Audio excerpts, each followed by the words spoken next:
Cool, that's good. And I need to tell Facebook. Let's see.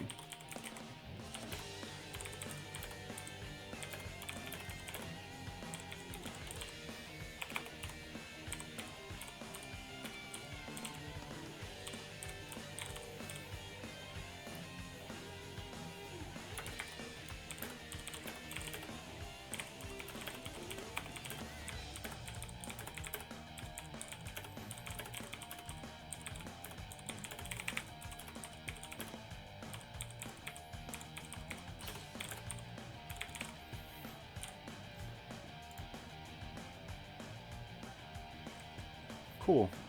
So the internet knows we're here. And let's go ahead and get a dark match queued up.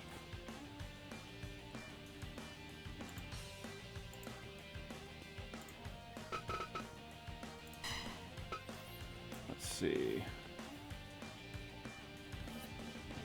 So we've definitely had Misawa in the dark already. Alright. I've got to go with the Canadian Destroyer, Petey Williams. Question is, who's he wrestling? I feel like he's going to get absolutely murdered by Kobashi Kenta, but that's, I think, going to be the matchup. So this is, once again, a great time for me to get exposed on not knowing shit about Japanese wrestling history.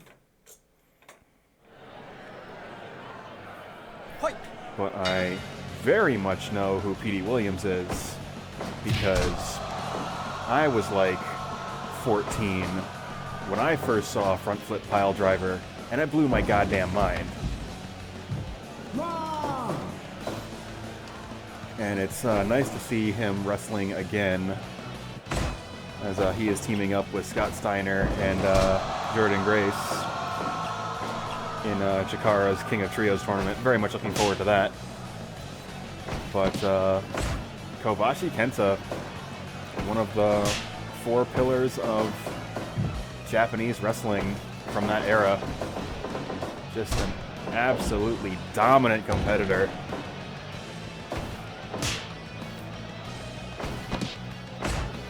We'll have to see if Petey Williams is able to overcome the fighting spirit of Kobashi Kenta.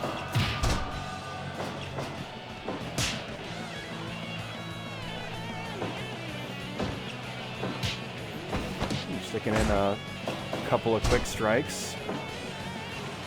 Seems to be holding his own fairly well against the larger competitor, but just as I say that, whips back around in a big shoulder block right into a Boston Crab, and Petey has nowhere to go.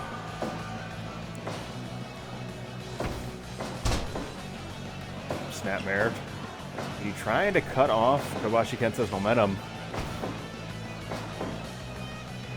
but delayed vertical suplex, dropping Petey to the outside, and Kobashi is not done. 3, 4, 5, Another soul butt. 6, 7, And a rolling chop right across the face. 10, 11, 20, And just repeated chops to the back as Harada counts. 15, 16.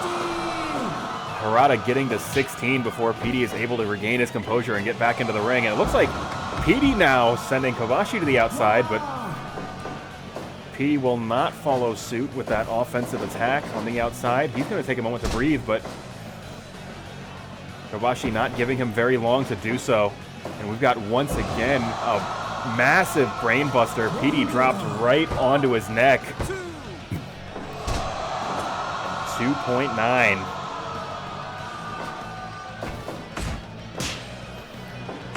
Both men getting into a strike exchange. That is not advisable, as Kobashi is just an absolute monster. You can see the size disadvantage that Petey has to overcome here. And once again, another suplex to the outside, and once again, Kobashi immediately rolling back in and not giving Petey that moment to breathe that he very clearly needs at this stage in the match. And a massive head hold lariat from Kobashi.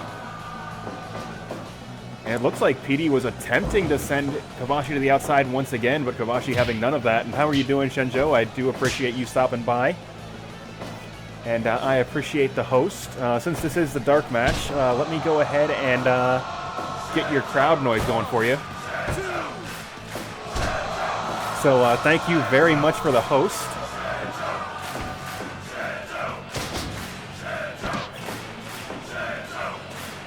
This really is too much power, honestly, for anyone to have.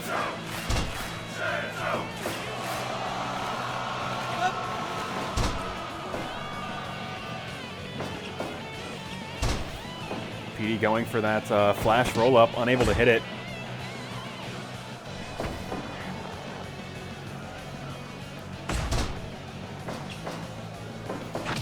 And massive shuffle sidekick to the back of the head. And Petey is out on his feet. But Kobashi is not done yet, but Petey getting a moment? No. Just Petey entirely unable to get started. Hey, how you doing, GK? Appreciate you stopping by.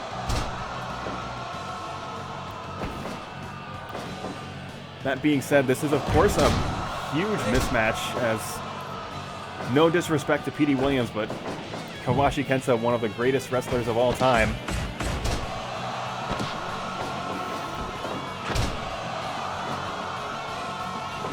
And it is just an absolute mountain for Petey to overcome here, and thus far that climb has been incredibly difficult.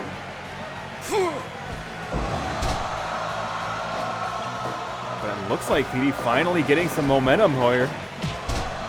Picture-perfect dropkick across the chest of his larger opponent. But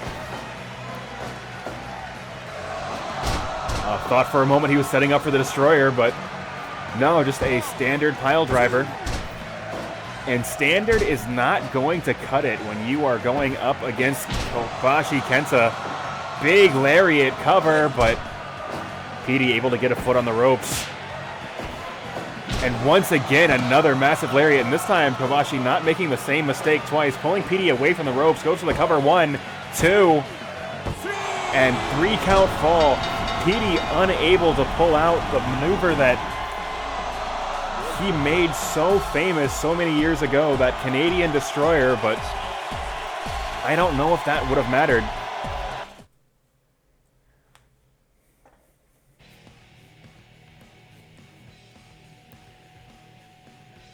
So that is going to be the dark match, and GK, you are quote-unquote in this episode, which will make more sense when you see the segment that I've sort of did up last minute yesterday evening. But it's kind of the thing we were talking about a couple weeks ago and just never got to.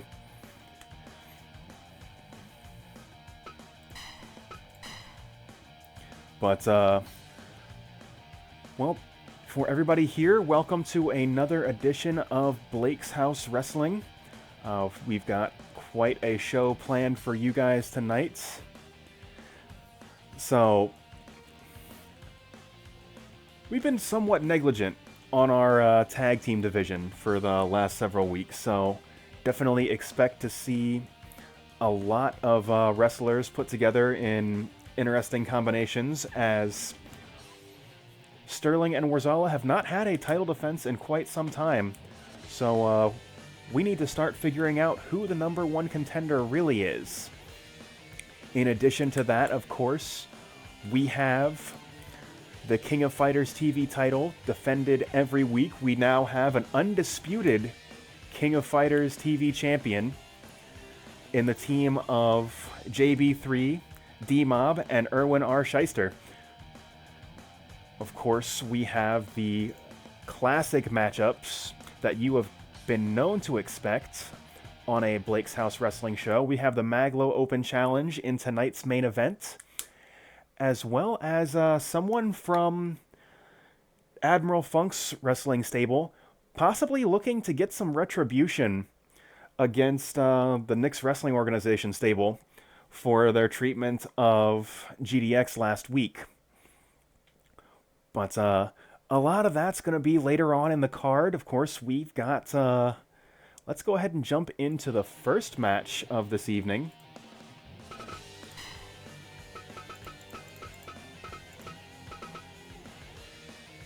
Of course, COLBY doing a somewhat unconventional open challenge last week. He is going to be going head-to-head against the man that defeated Terrell Benjamin in one of the earlier matches of last week's show. And that is, of course, the legendary Cheeseburger.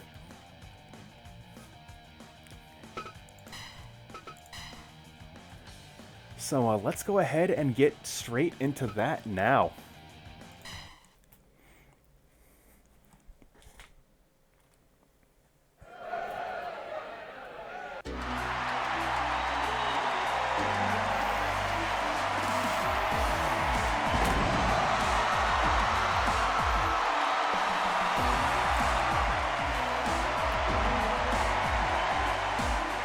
COLBY, as I alluded to earlier, in a matchup last week against Road Warrior Hawk in a replacement for the Maglo Challenge, as Maglo was challenging for Hsien-Jo's heavyweight title. Cheeseburger also on last week's show, as he battled against Terrell Benjamin in the Battle of Almost.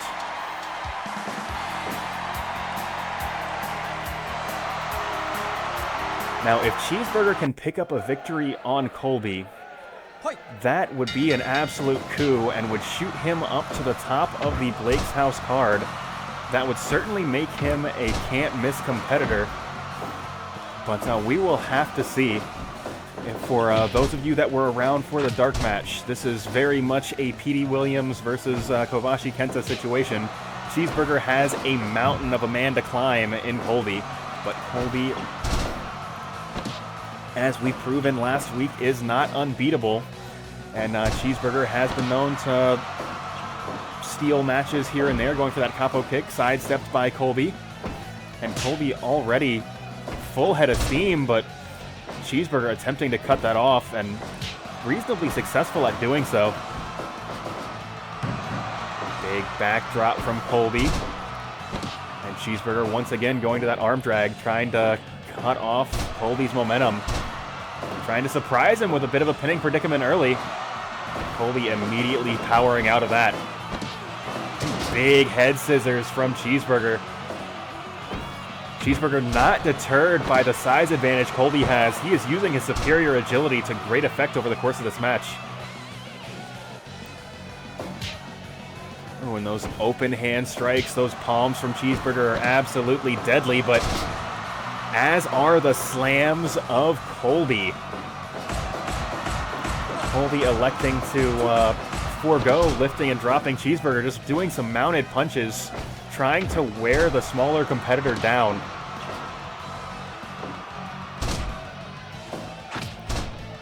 Cheeseburger not taking that lying down quite literally as he powers out and starts some offense of his own.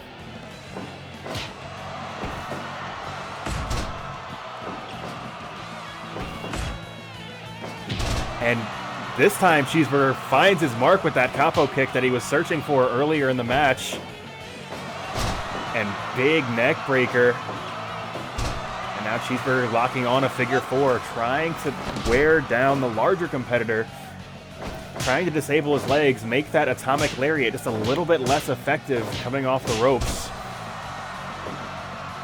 Cheeseburger going up top, big frog splash, 1, 2. Only gets 2. COLBY shoots Cheeseburger into the corner. Big spear, absolutely going through the Cheeseburger into that corner turnbuckle.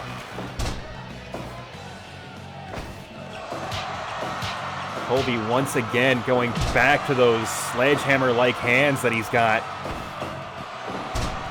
And Cheeseburger responding back with a hold that just stops the bleeding for a moment. COLBY going to a running slam, and looks like COLBY for a moment trying to climb up to the top, but possibly a little bit worn out here. There's a lariat, and Colby may be going for the atomic lariat here. And he does, but it was sidestepped, and Cheeseburger going for the shote. That was sidestepped as well, but does hit the capo kick, and that goes right into this frog splash. And once again, a count 2. Big spine buster from Colby. And Cheeseburger responding back with a sit-out face buster, flipping big boy senton from the smaller competitor. And Colby not allowing Cheeseburger to take his back, goes for that cutter. Cheeseburger swinging with those open palms that are so deadly, so effective from the Cheeseburger. And only a 2 count. Neither man willing to give an inch just yet. Cheeseburger once again going up top, and another big frog splash. 1, 2. Count 2.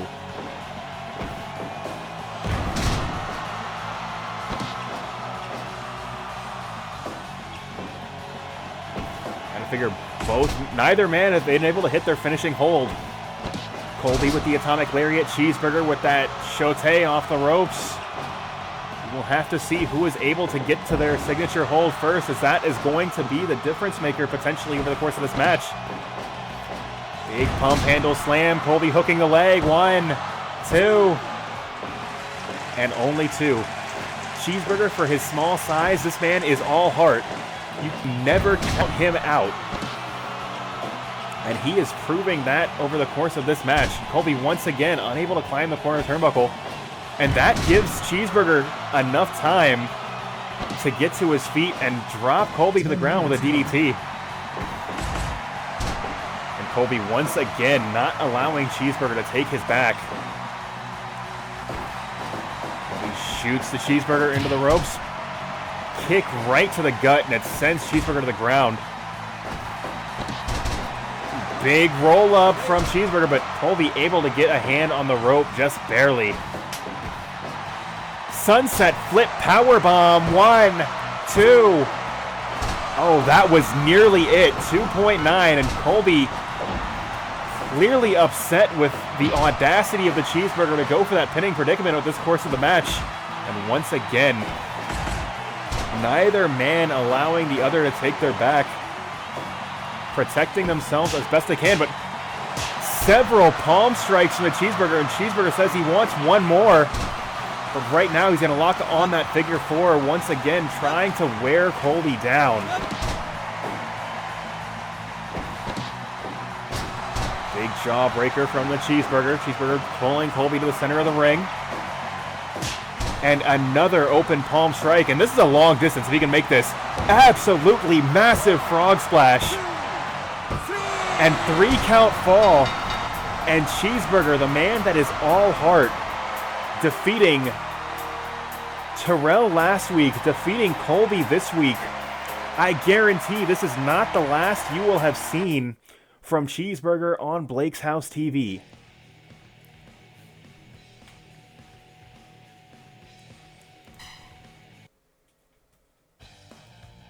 And I believe we've got a camera backstage. There's something in progress. Give me just a moment. Let me connect us to the cameras in the back and see what's going on back there. Alright, yeah. What I'm saying is, we need to do something about these NWO guys. Like, they keep coming into our show, just roughing up our competitors. I mean, you saw what they did to JBIII last week, right? And most importantly, we got to figure out who's going to deal with the Rapture. Fine, we'll do that your way. Let's figure out. We'll take a couple of your top guys, a couple of my top guys. We can run a couple matchups, figure out who the best answer to the Rapture is going to be. Yeah, we can do that. Fine. All right, yeah, we'll start that up next week. Ridiculous. So you know that's just Nick, right? We know him. You know the answer. What? That's ridiculous. Just absolutely ridiculous. I can't even deal with that right now.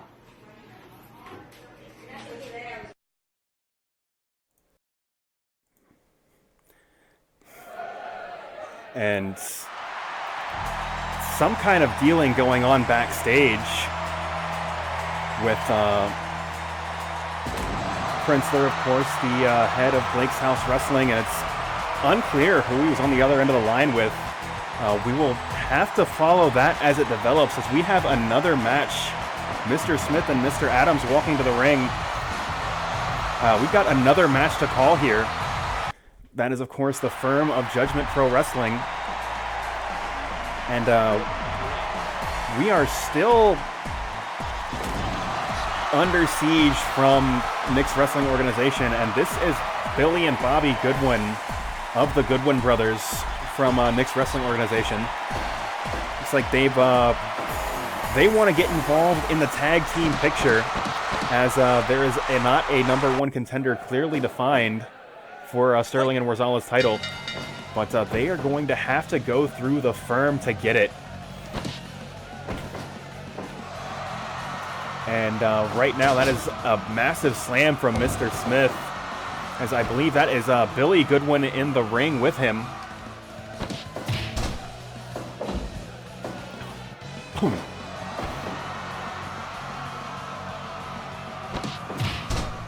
And Mr. Smith just throwing massive hands on Billy Goodwin, really taking advantage of the size difference of the two competitors. And looks like that is Bobby Goodwin tagged into the ring here. This will be the first we have seen of the Goodwin brothers. Of course, we know what to expect from the firm. We have seen them on Blake's House TV on several occasions. They are brawlers with a lot of power, with slams that you absolutely need to be aware of and protect yourself from. We will have to see what the style of the Goodwin brothers are, if Mr. Smith ever lets them get any offense in. And I absolutely do not know what to call that 2 or 3-in-1 hold from Bobby Goodwin, but if that is the kind of wrestling that you can come to expect from the Goodwin brothers, you can expect a lot of technical wrestling, a lot of catch-as-catch-can type holds. This will be an interesting matchup of styles.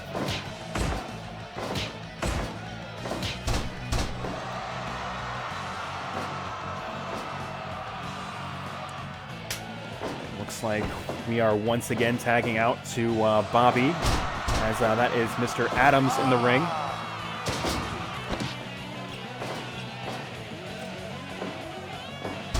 And an absolutely devastating PK to the back of Billy Goodwin.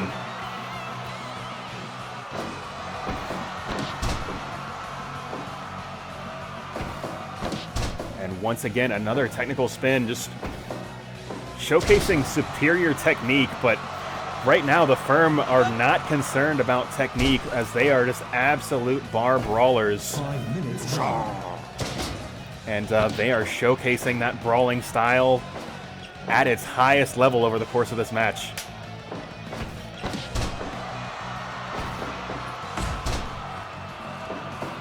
However, it looks like momentum, I was about to say momentum was starting to shift in favor of the Goodwins, but the firm now just 2-on-1 on the outside.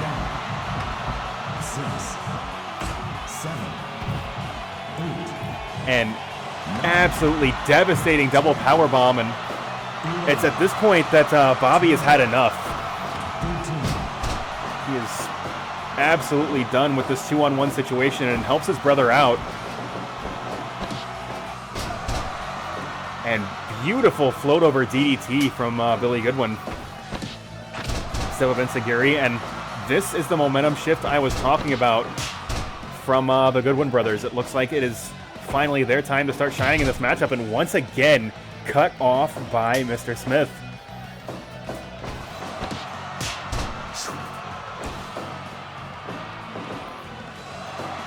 Big pile driver from Mr. Adams.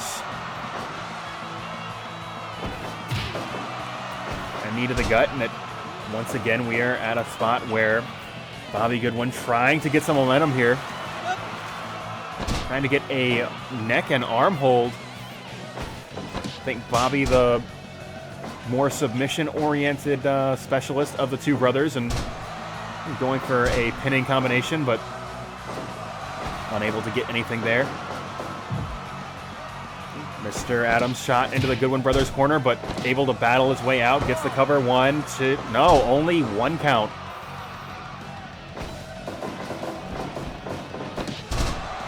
Big sit-out lariat. And we are once again in that combination neck and arm hold. But once again, Mr. Adams not concerned as he drops Bobby Goodwin right onto his neck, and Bobby grabbing the ropes, not allowing Mr. Adams to gain any further offense. Gets to his own corner. Beautiful double drop kick. 10 minutes gone. And now we got Billy and Mr. Smith battling it out in the blue Gatorade corner.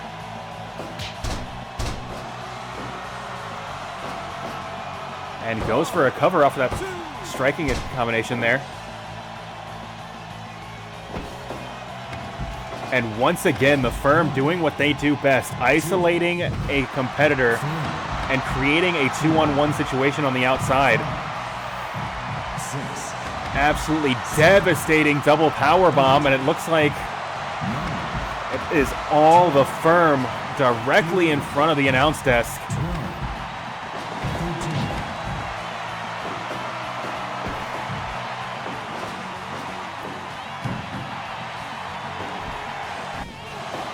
13. Big moonsault off of the blue Gatorade corner, but too close to the ropes, unable to create a pinning situation. So it looks like he will go for yet another moonsault and just compound that damage to the stomach and back of Mr. Smith.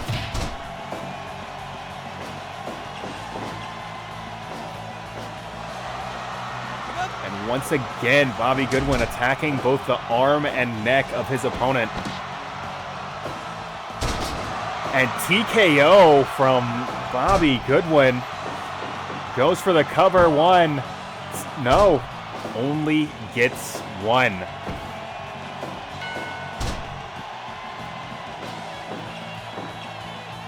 Bobby protecting himself from that barn door left hand. And shoots his opponent into his own corner, but once again, the firm likes to shoot their opponents to the outside. Tries to create 2-on-1s with that, and they're doing a fine job of that right now.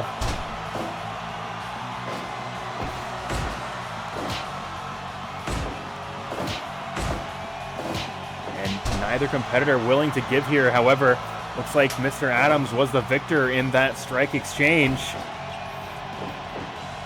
And this is just a showcase in teamwork from the firm. You can tell this team's been working together a very long time. Absolutely devastating Dominator. 1, but too close to the orange Gatorade corner. As that is Billy Goodwin hitting cattle mutilation. Ooh, absolutely devastating head hold lariat.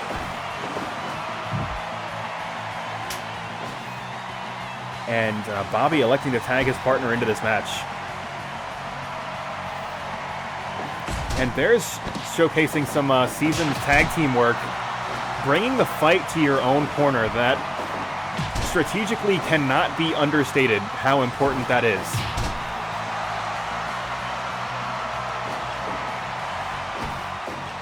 Back switch, but neither man once again unable to maintain any offense at the back of their opponent. Picture perfect drop toe hold. Goes into some sort of inverted step over toe hold face lock.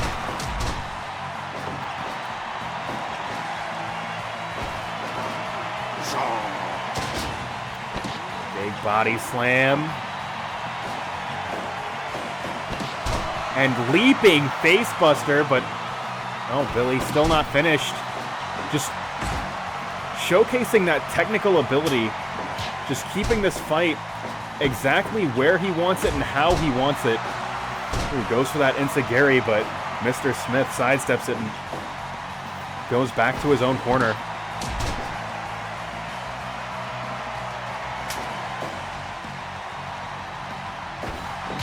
Gotta say, despite the animosity between the Judgment Pro Wrestling, Blake's House Wrestling Alliance, and Nick's Wrestling Organization, credit where credit is due to these competitors,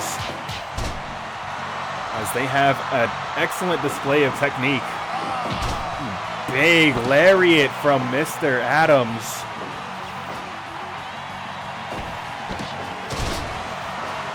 And Bobby responding back with a cutter.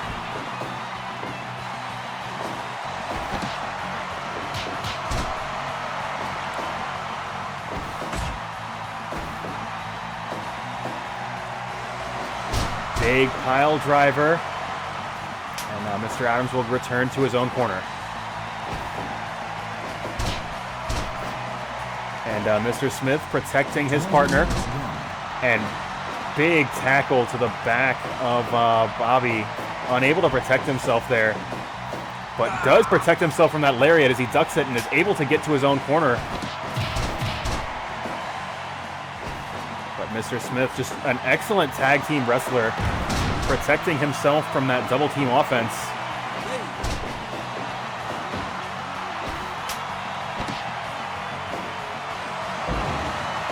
And big suplex from Bobby Goodwin.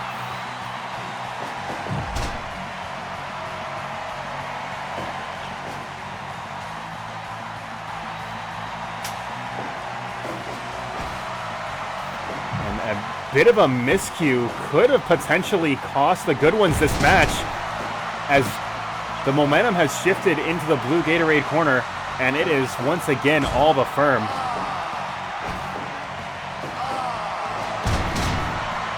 Big jackknife powerbomb cover, and it is all the way in the blue Gatorade corner. But no, Billy able to kick out on his own. An absolutely gorgeous moonsault, or senton rather. But Mr. Smith unable to run some interference for Mr. Adams, protecting himself from a second senton.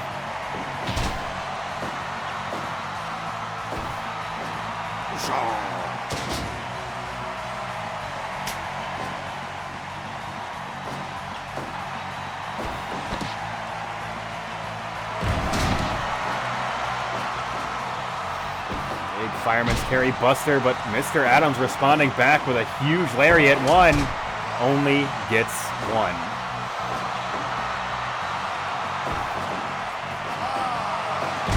Once again, another jackknife powerbomb goes for the cover, but Bobby able to get to the ropes.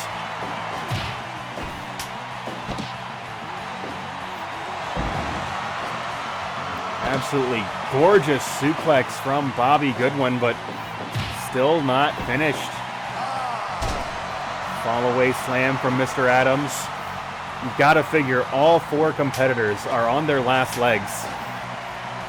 Whoever can lock on a hold or create a pinning situation away from their opponent's corner has a great chance of ending this match. But that has proven to be extremely difficult.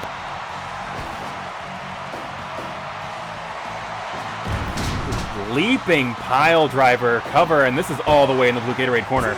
The Firm, there's no way they don't have this.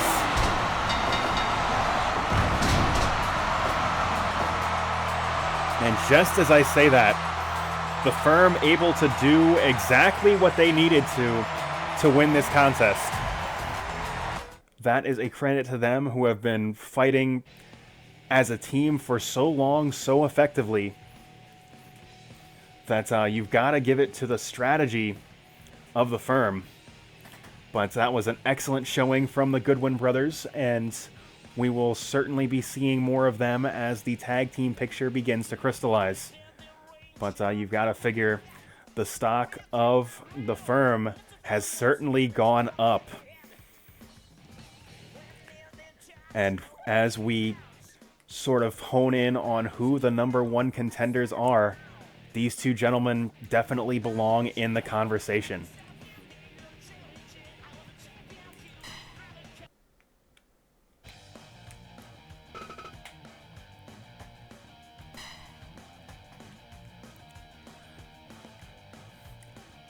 So I mentioned earlier, if you were tuned in last week, you saw GDX fighting Bruce Boran in a very short SWA rules contest.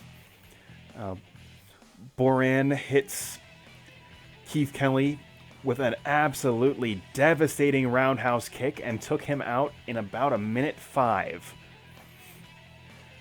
Ian Bishop is here for redemption.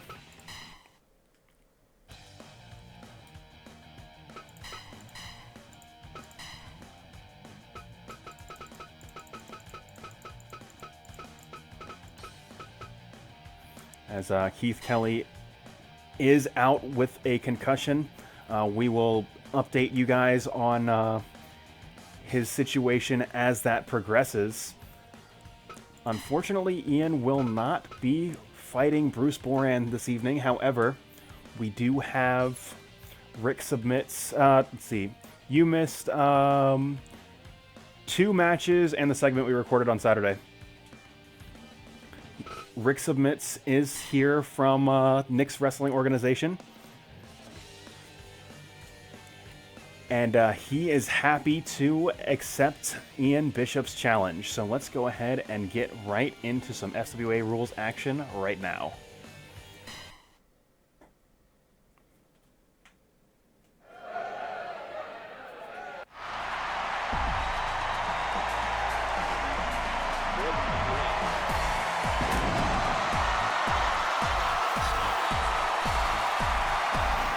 Admiral Funk, captain of the SS Pimpin', the man in charge of the Mario Party Party, bringing his grappling ability to Blake's House Wrestling. But he is going up against Nick's Wrestling Organization's own Rick Submits. If his name did not key you in, he is a tap-out artist, a man that is deadly from any angle.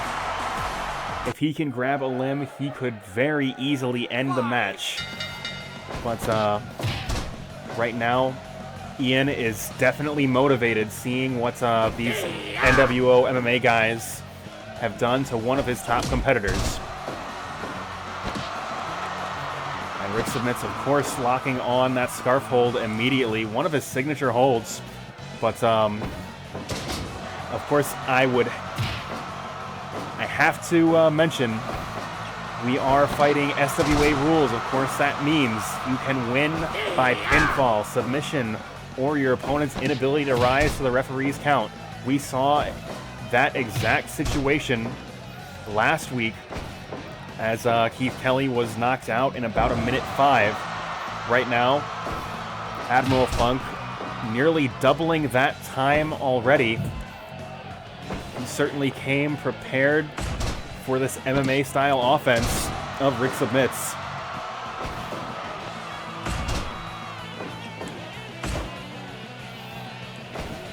Admiral Funk, a man that is all power. However, Rick Submits showing that Jiu-Jitsu was invented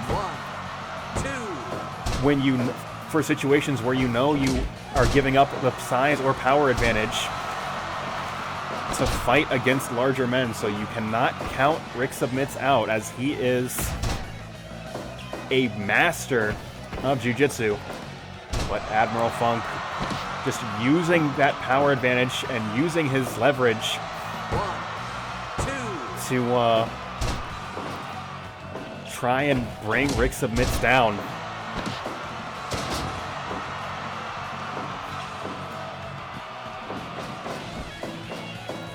Admiral Funk, Sling Blade.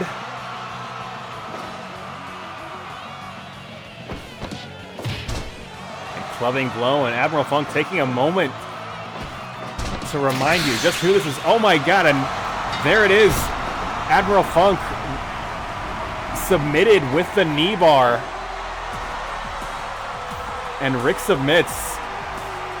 The NWO MMA stable once again taking out another member of Admiral Funk's stable in SWA rules action.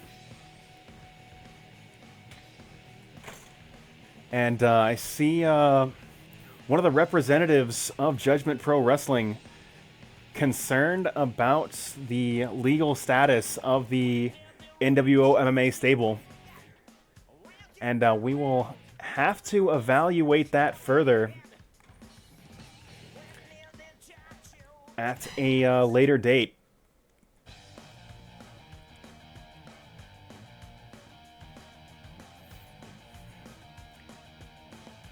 Like, as a shoot, like, out of character, MMA guys having MMA critical makes sense, but they should also be fighting against other MMA guys.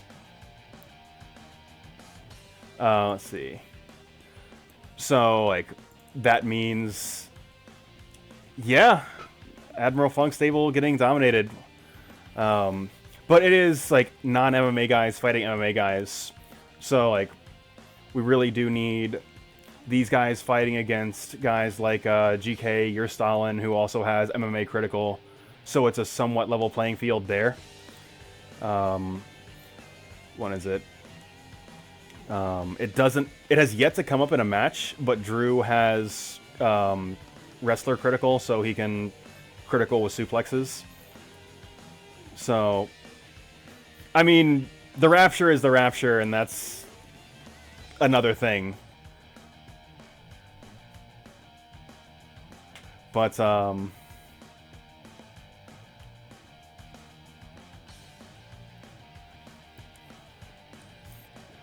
yeah, that will be Ian Bishop. We will have to check on his medical status as well. But while we wait for updates on that, let's go ahead and queue up another match.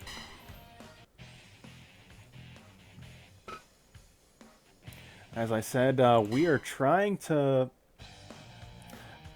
Oh, Shogun. What's up? That you don't get?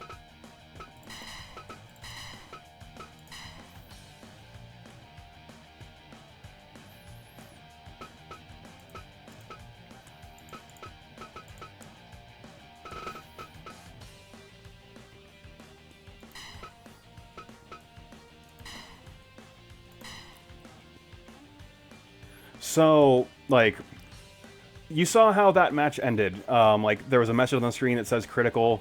Basically, if you get a critical attack, that is a match-ending maneuver. So, like, regular wrestlers, like, say, like, a Bill Goldberg, he can only critical off of his jackhammer because that's his finishing move.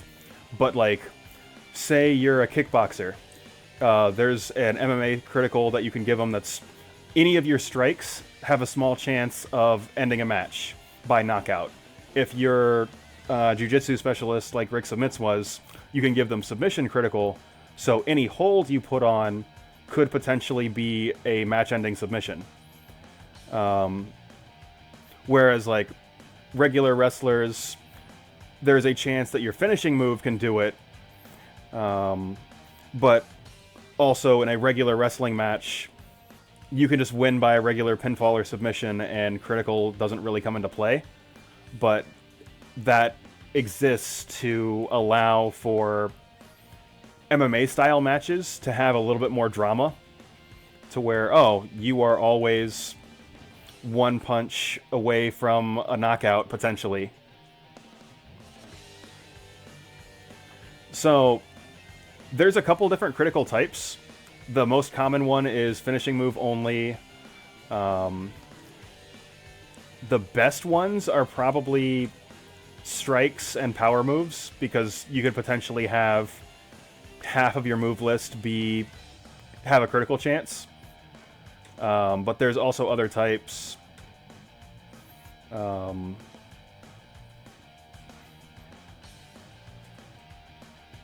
if you're asking, like, what has a greater critical chance, without getting into too much detail, wrestlers have a fighting style, and your fighting style in conjunction with the critical type you've selected, in conjunction with the move, all three of those things have modifiers that will determine the critical rate of that particular move.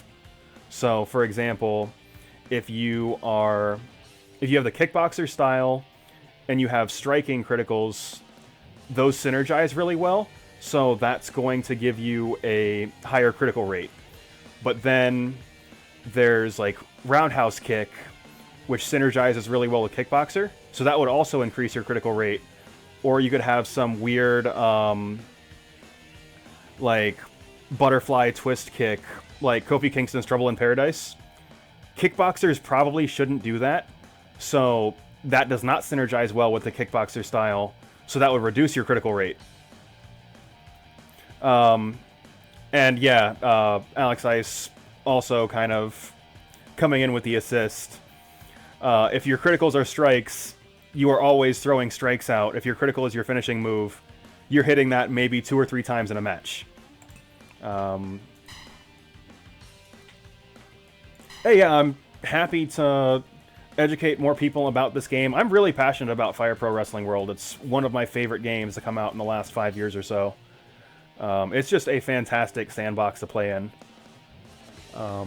I do apologize for not addressing the chat directly during matches. Like, during matches, I try to stay in character a little bit and just do commentary. But, yeah, I'm definitely happy to educate and assist. But, as I said, we have some more tag teams, or, we want to showcase our tag team division a little bit tonight. So let us see here. And this is a great opportunity to, let's see. Oh, I messed that up. Yeah, this is a great opportunity to kind of keep 2 separate feuds on the back burner here.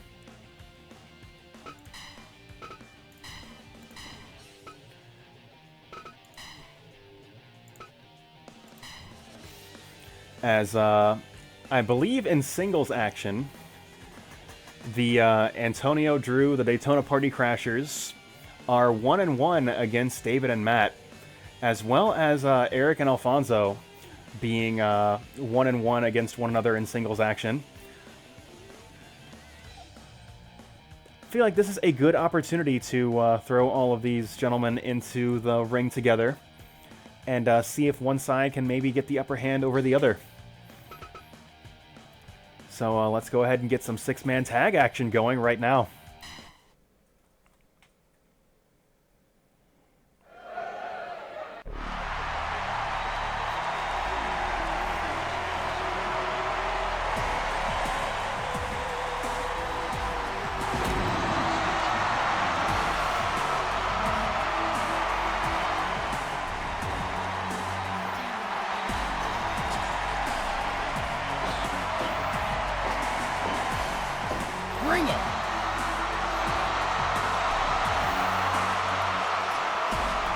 Teams sort of thrown together a little bit. Of course, the Daytona Party Crashers have been tagging together for years, as well as Matt and David.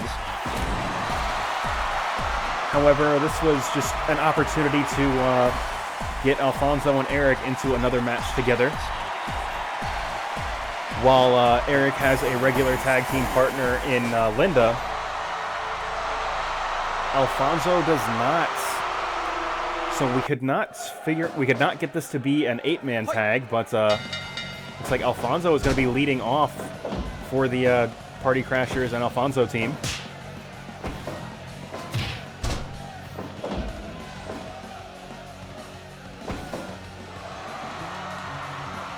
And Alfonso overpowering Knapp here, but Knapp putting that wrestling background to use. You always forget that Matthew Knapp is a trained wrestler based on how he typically fights over the course of a match. This is you.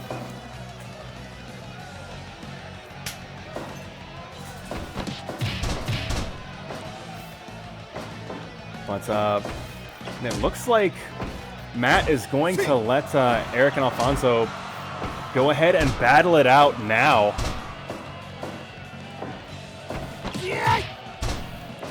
Eric putting those educated feet to good use as he locks on a hold in the orange Gatorade corner. You missed about 3 matches. And once again, another crossface from Alpizar. I can catch you up in between.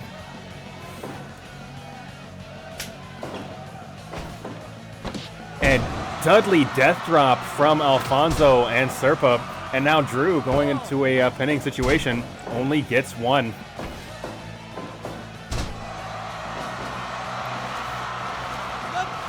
Now, if we were talking about the wrestling ability of Matthew Knapp, Drew still works that traditional Olympic-style wrestling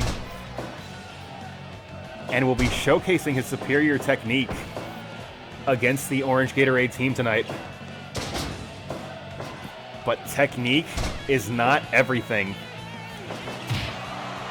As I'm sure you've seen over the course of tonight, the way styles come together can certainly make a fight. But right now, Drew just absolutely manhandling the blue Gatorade team. Or the orange Gatorade team, rather, excuse me.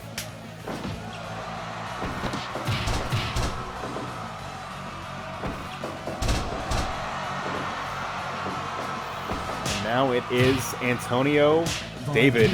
Antonio David, of course, wrestled last week.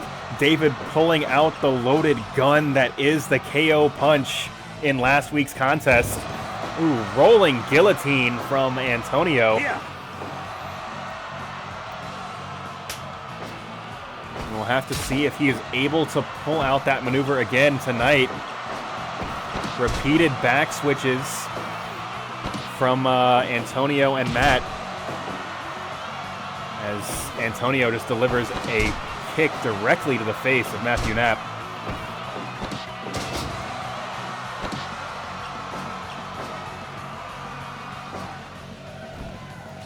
Once again, another big rolling guillotine off the top as he starts to stretch Matt out, and that clears the orange Gatorade corner out.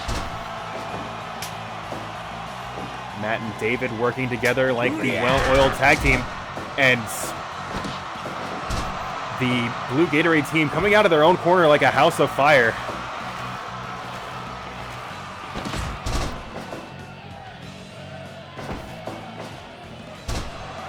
Lift and drop from Serpa. Goes for the cover, 1, and gets 2.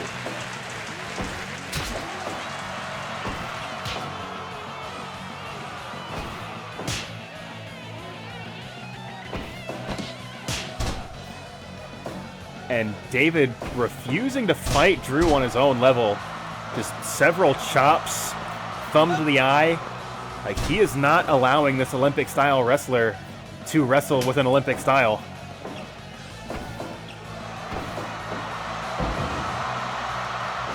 Ooh, excellent bit of teamwork from the Party Crashers as he sets Antonio up perfectly for that rolling guillotine.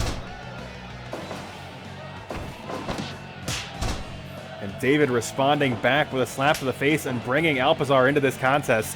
Alpizar, of course, the champion of the Blake's House Shooter Division.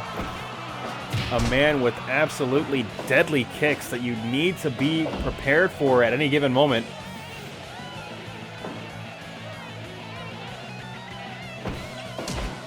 But right now, Alpizar and Antonio just kind of dancing around the ring, trying to feel each other out.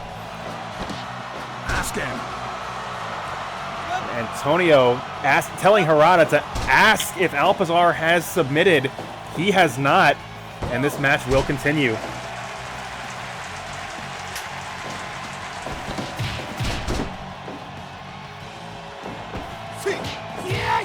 And we are once again back to this contest that we have been seeing for the past several weeks. Alfonso and Alpizar, but no, Alpizar going to his own corner, bringing Matthew Knapp in. And a fury of blows from the Orange Gatorade team as Matt locks on a cross arm breaker. And that will clear out both corners.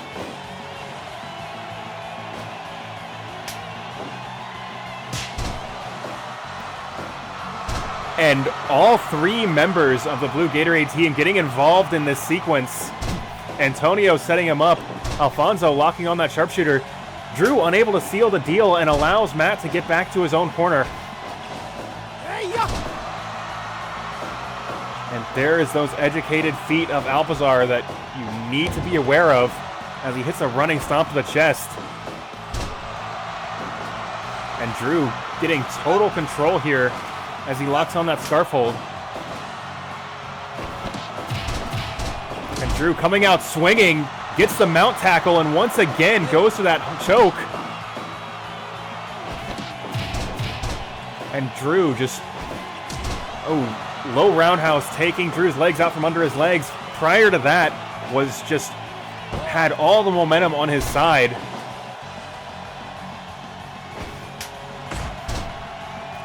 And just with that low roundhouse, Eric has cut Drew off, and Drew going back to his own corner, allowing Antonio to pick things back up.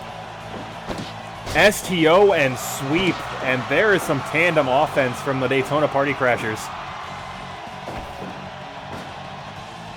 And modified Joker driver from the Joker enthusiast Antonio as he gets a pinfall victory over Eric Alpizar.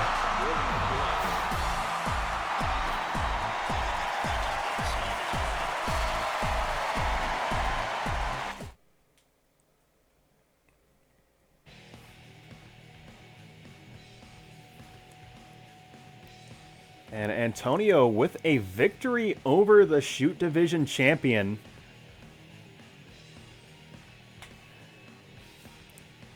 Possibly throwing his hat into the ring in that division. Of course, he is still seeking out the tag team titles with his partner Drew. And yeah, that was Drew and Alfonso able to protect that pinning predicament, not allowing the members of the Orange Gatorade team to break it up. Way to sacrifice the body to guarantee the victory. And to catch you up on what you have missed, there was a dark match, Kenta Kobashi versus Petey Williams. Petey Williams got absolutely obliterated by one of the greatest wrestlers that's ever lived. COLBY fought Cheeseburger. Cheeseburger won that match. So we might be seeing a little bit more of Cheeseburger over the course of the next few weeks. There was the segment that Blake, Brandon, and I recorded on Saturday. We played that.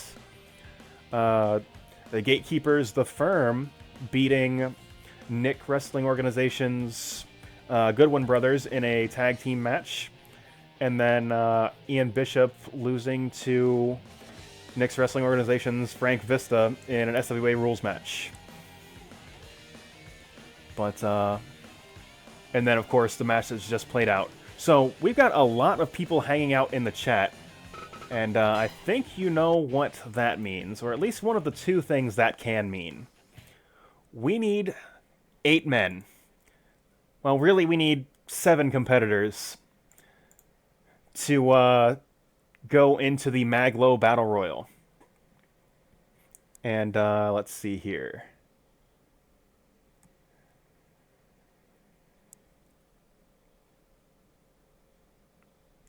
And actually, let's do this one a little bit different.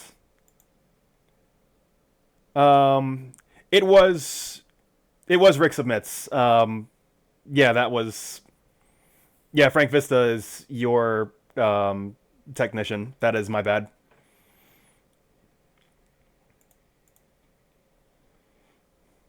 Yeah, I had to... Let's see...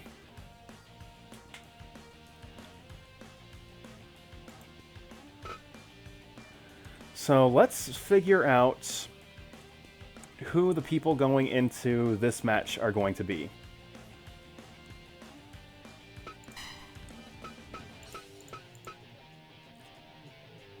Actually, no. I can't do that.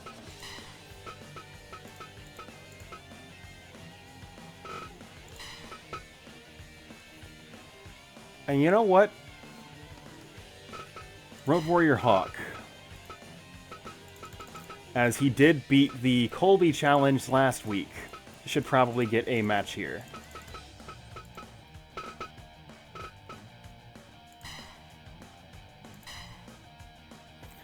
So let's figure out who the other 6 competitors are going to be.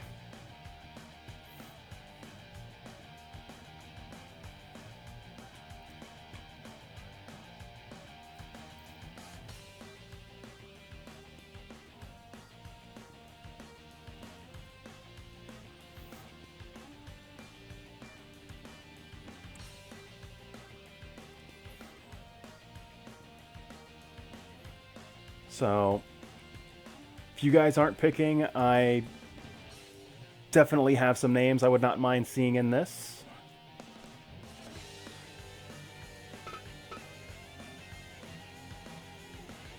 I think we could put a JPW guy in there.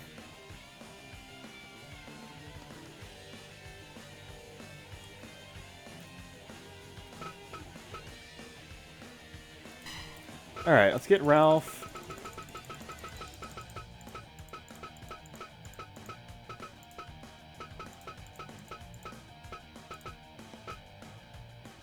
Yeah, let's get Ralph Jones in there. Alright, put a JPW guy in. Ooh, I'm going the wrong way.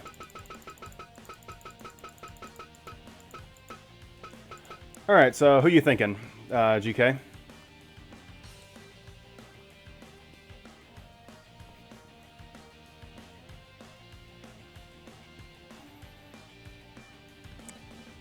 We have not seen Jackal or John Newton in a little while. Joey? I'm cool with Joey. Let's see.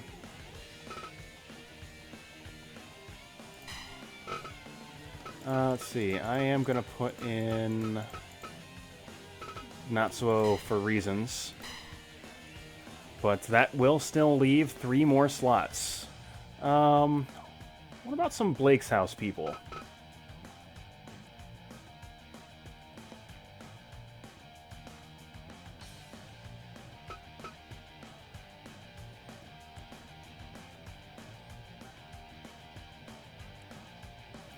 Actually, you know what? We just had PJ King of Dads come back to the Blake's House community. And also, he very desperately needs an appearance overhaul, as that is not what, like, PJ does not have hair now. But, let's put PJ King of Dads in here. Which is a good-ass name, as an aside. But, we still got 2 more slots.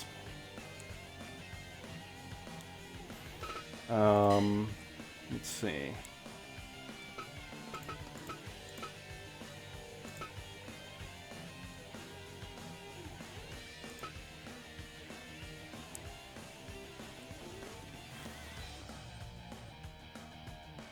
I don't have a Yugi. There is a bunch of Yu-Gi-Oh characters on the Steam Workshop, though. And I can get some of those. Because I saw, like, somebody made a bunch of the Yu-Gi-Oh monsters, and I'm sure the fucking duelists are there, too.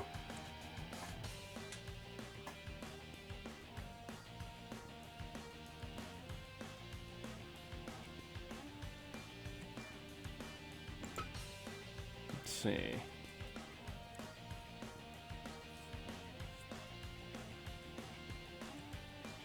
Let's see.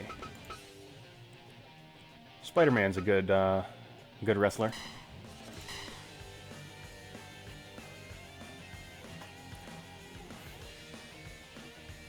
Still got 1 more slot if y'all want to pick somebody to show up in this Battle Royal.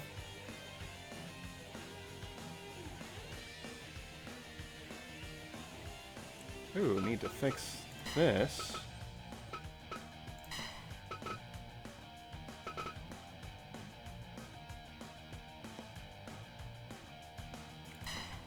Actually, you know what? I'll give, because I remember there being some calls for Thunderhawk, last time. I don't have a Ninja Turtle. but I'm sure those also exist. Let's see.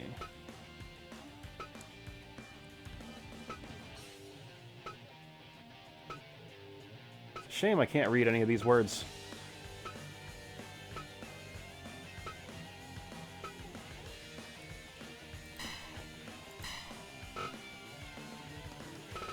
And let me see here.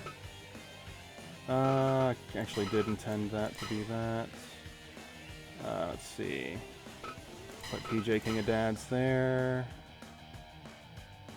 I think that's Ralph Jones.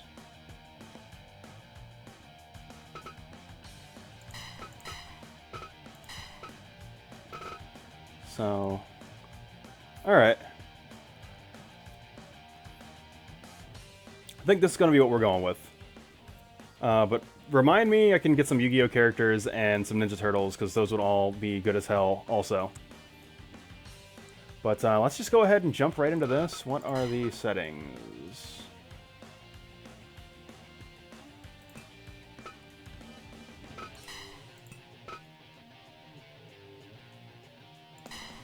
Alright, yeah. Good with this.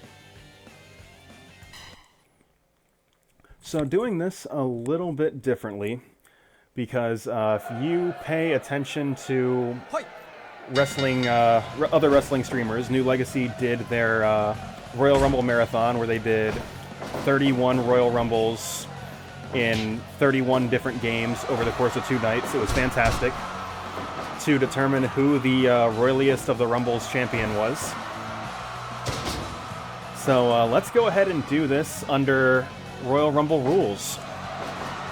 We are starting out with 2 members of Blake's house. Of course, that is Terrell and PJ King of Dads. Terrell would not allow himself to be anything other than the first competitor out the gate.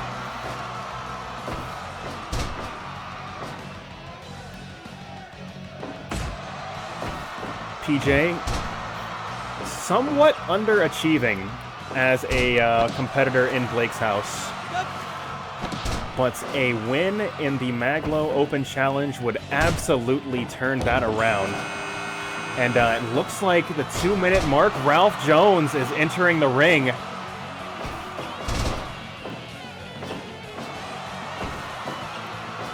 Of course, the number 1 and number 2 competitors have the most difficult task of all, as they have to be in the ring a minimum of 12 minutes longer than the number 8 competitor. I believe no one has ever won a Blake's House Rumble from the number 1 or number 2 spot. But we will see if Terrell or PJ is able to change that over the course of this match.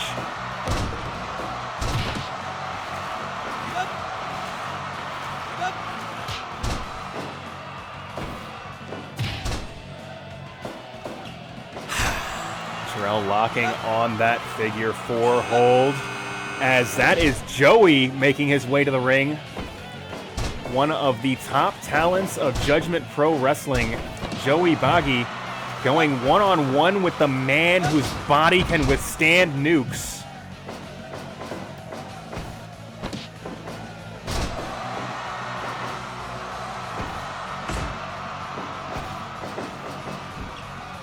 And PJ a little bit dazed after Terrell's Sambo suplex. And PJ electing to slug it out with Ralph Jones. And Ralph coming out on top in that exchange. And now it is Ralph and Joey beating Ralph in a test of strength. But Terrell lifting and dropping Joey with that scoop and slam. And this match is only going to get more chaotic as it goes on. And there is Thunderhawk, a grappler from, I believe, the Thunderfoot tribe of the Street Fighter universe. It is, and there's T-Hawk with the 360, planting PJ into the mat. And big Condor dive off the top. Goes for the cover. 1, 2. That was nearly it. And T-Hawk, he's got a long way to go, but he will make it. Condor dive once again. Cover. 1, 2. PJ still not giving up. PJ, big chop to the chest. And Natsuo now coming in as PJ is eliminated. Natsuo not even legal in this contest yet. She has not made it into the ring. Ooh, big headbutt. There's that C throw from Ralph Jones. It looks like the two shooters are going to battle it out in the orange Gatorade corner.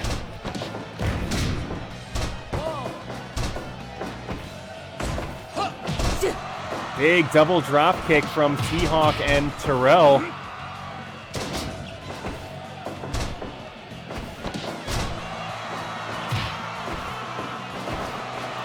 Terrell now the only man from those number 1 and 2 spots still in the ring, but seems to be handling himself reasonably well despite all the chaos.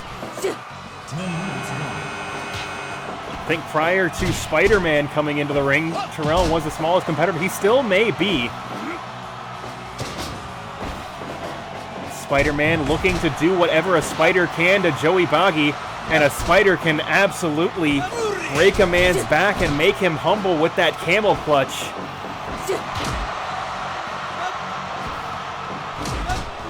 Big chop block from Ralph Jones, trying to renew that Capcom and SNK rivalry that's been dormant for so many years.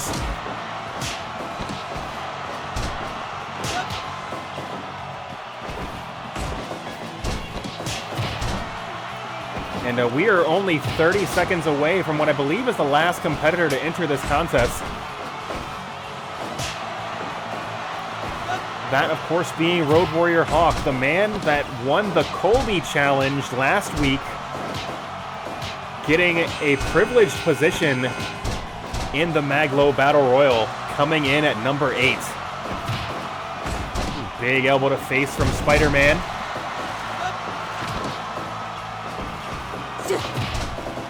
Big double axe handle as Thunderhawk just trying to stretch Hawk out. This is that Hawk-on-Hawk violence that we have been waiting for last week that the chat was calling for.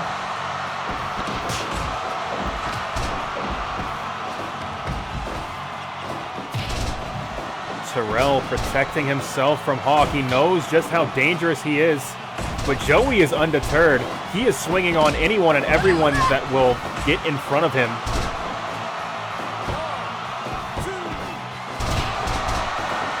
And 2.9 from Harada. Natsuo kicking Terrell's head clean off his shoulders. But Ralph Jones locking on the torture rack while Thunderhawk choking out Spider-Man. It is absolute pandemonium in the ring.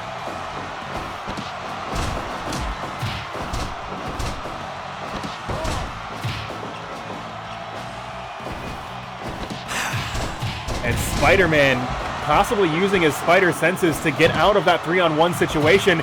And there's another elimination for Thunderhawk. Ralph Jones is out as he is thrown over the top rope. Big stalling German suplex from Thunderhawk, shooting Hawk into the corner, but possibly a bit distracted by Terrell.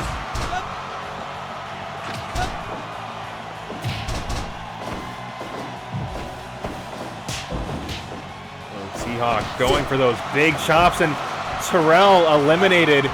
His chances at winning this Battle Royal have drastic gone down.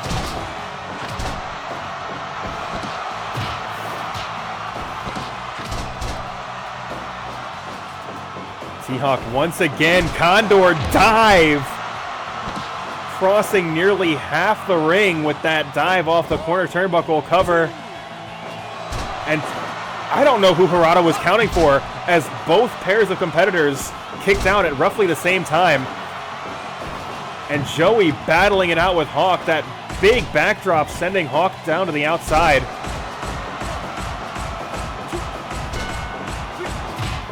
And once again, it is just not Terrell's night.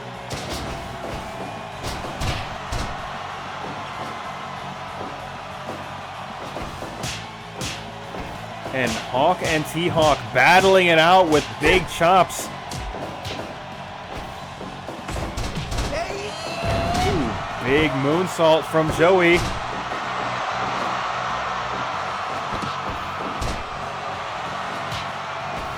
Spider-Man trying to stretch Hawk out a little bit.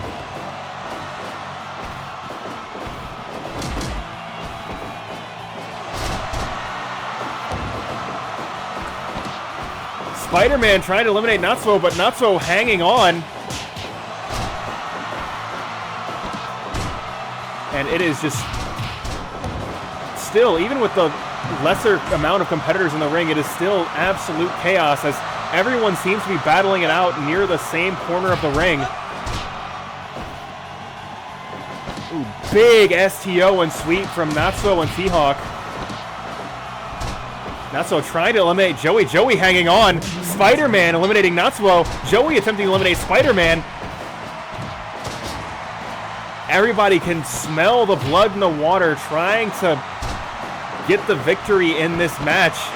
Ooh, T-Hawk going for that double axe handle. He is finding his mark with those absolutely massive chops.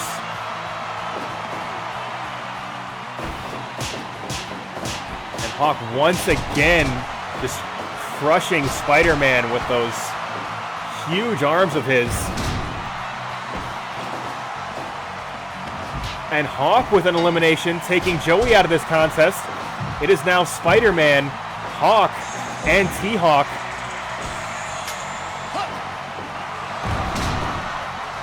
And it is anybody's match here.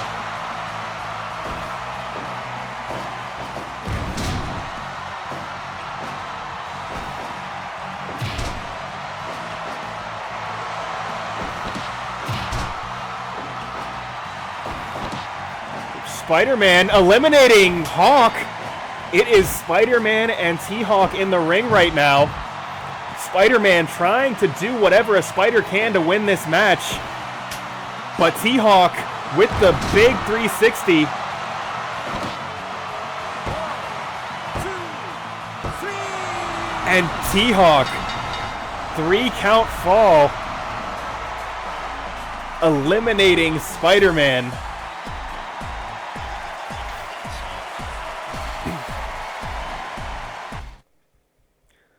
So I know people were calling last week for T-Hawk to show up in the COLBY challenge, but it is going to be T-Hawk against Maglo in the Maglo Open challenge tonight. And of course, that will be tonight's main event. But we've still got a lot left before that.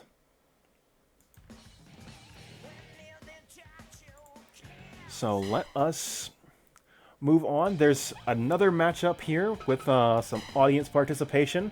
Let's go ahead and get into the KOF TV title picture right now.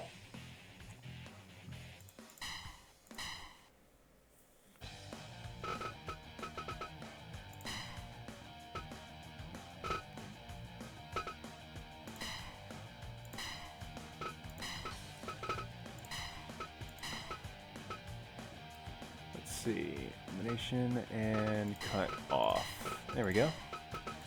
So I'm going to need you guys to figure out who the team that is going to be challenging for the KOF TV title is going to be. This is certainly the best dressed KOF TV title team that have held it thus far. But this one is all you guys.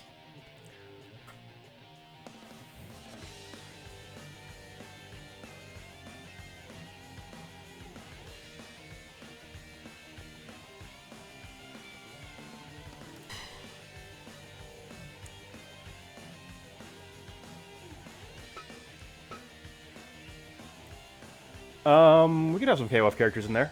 I mean, the chat's moving kind of slow. If people aren't suggesting stuff, we can have a KOF team. Jamel Kula. Okay, I like that a lot. And it is especially convenient because Jamel is not wrestling tonight. So, yeah, no, that's good as hell.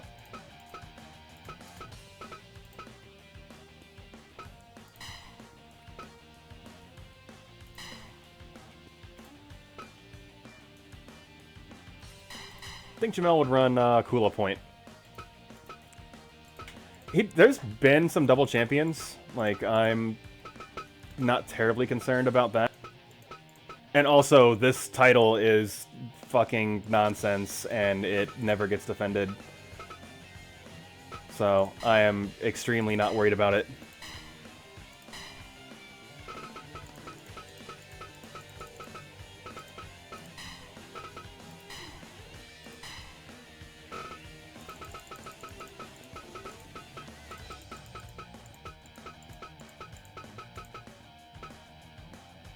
Yeah, oh, Vice definitely anchor.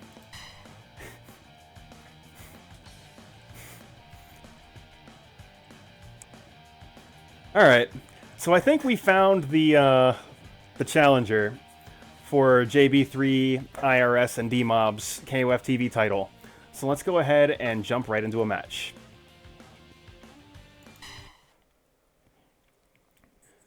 See, I have been informed by the JPW rep that this team is to be referred to as the Spectrum, as they've got a great deal of legal and just legal, tax, and finance expertise. But right now, we're going up against Team Hsien-Jo.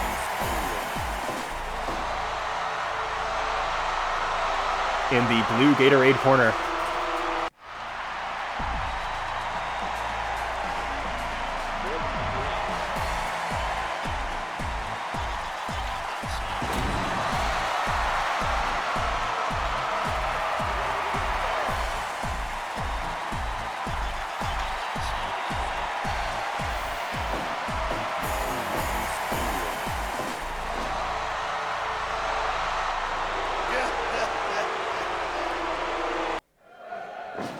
And, of course, Team Hsien-Jo will be starting out with Point Kula.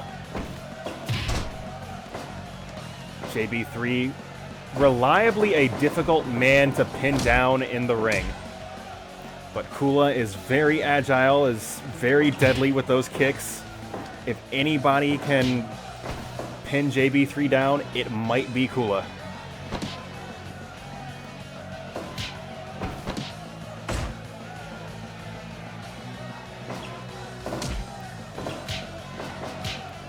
But JB3 measuring himself so well with those jabs that you've seen week in and week out, as this will be the fourth week that JB3 will have held the KOF TV title.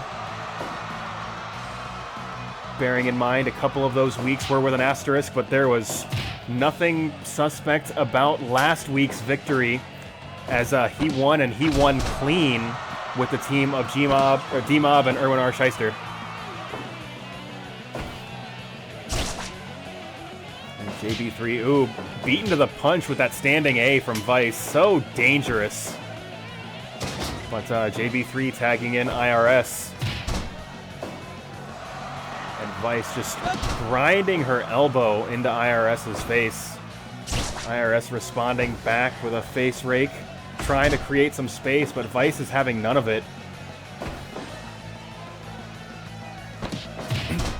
And clubbing blow from Vice, and absolutely beautiful suplex from Vice, and now they are bringing in the big boy, D-Mob.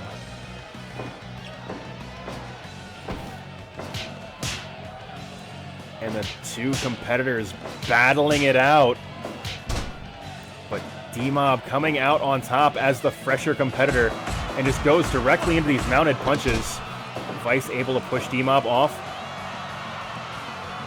And Vice tagging in the current Blake's House heavyweight champion, Hsien-Jo. Hsien-Jo possibly trying to set up the Space Jam, but D-Mob gets himself out of that blue Gatorade corner as quickly as he can.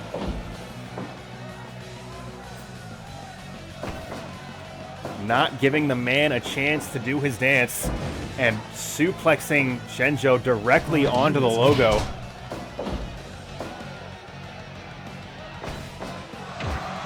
Big headbutt from Hsien-Jo, and Hsien-Jo slowing it down, brother, with that shin lock. And D-Mob now bringing IRS into this contest. Big belly-to-belly overhead suplex, just tossing IRS around the ring. And now Hsien-Jo locking on that knee bar.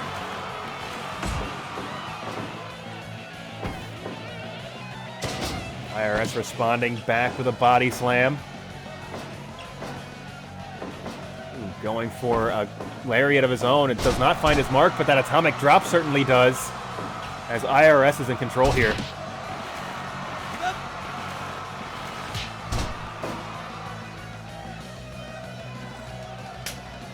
Hsien-Jo bringing Kula in. Right now, IRS still all the momentum on his side. Big elbow drop.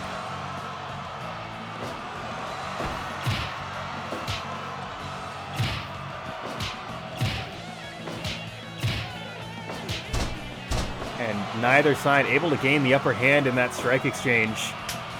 Kula, absolutely someone you do not want to strike with. And Kula responding back with an elbow, just making that point extremely well known. Kula violating the spirit of the KOF 11 rules a little bit. KOF 11 rules, of course, meaning that you must eliminate all 3 members of the opposing team, and you are barred from leaving the apron to assist with pinfalls or submissions. Destino from Kula, and Kula will bring Vice in. Goes for that standing A, does not find its mark, but several elbows certainly do. And once again, Vice just grinding her elbow in the face of D-Mob right over the logo. And big powerbomb once, twice, and 3 powerbombs from Vice. And Vice asserting her dominance over D-Mob and nearly getting a pinfall victory from it. But D-Mob able to get to his own corner and bring JB3 into this matchup. We say this week in and week out. Do not underestimate JB3. He is the KOF TV champion for a reason. But right now, Vice still in control, and once again going to that torturous armbar and elbow to face combination.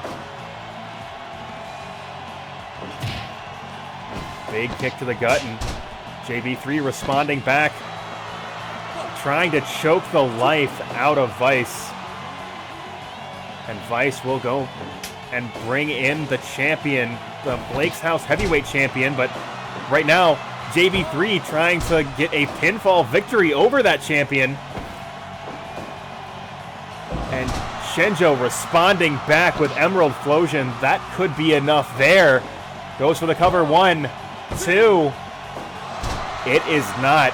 JB3 still has some gas left in the tank. I told you, you cannot underestimate this man. But Hsien-Jo once again going for the cover. And once again, JB3 able to kick out. And IRS able to create some space and get himself into the ring. Hsien-Jo possibly setting up for the ultimate face jam. He's got him up top. No. This could be a muscle buster as he drops IRS right on his neck and brings Vice into this contest. And Vice standing A. Just measuring her distance so well, but IRS goes for the cover, 1, only gets 1. Another big atomic drop from IRS.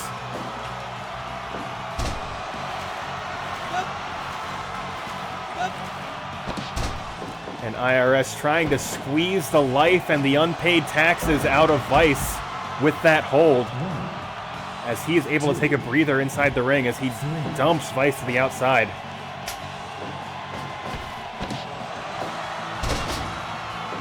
Big full Nelson and slam from Hsien-Jo. But still only 2. This orange Gatorade team has so much heart. They are refusing to be beaten by this team of Hsien-Jo, Kula, and Vice.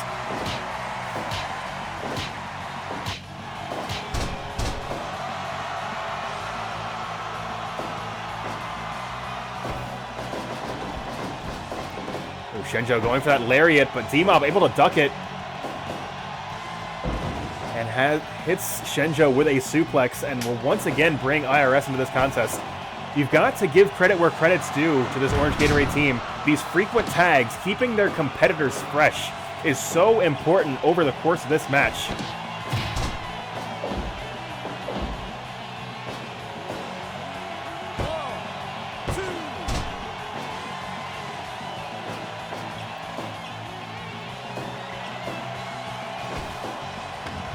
All right, don't typically do this, but Colby, since like you are literally on the other side of the world, and I do want to play this for you. If you haven't gotten a chance to check it out already, because you have missed your match, let me go ahead and hit this button really quick.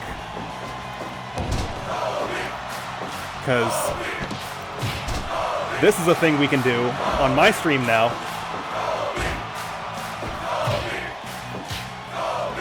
But appreciate you dropping by in the chat. But some distractions from the front row aside, I do want to get the attention back to the match as IRS has taken Kula down and brought D-Mob back into this contest.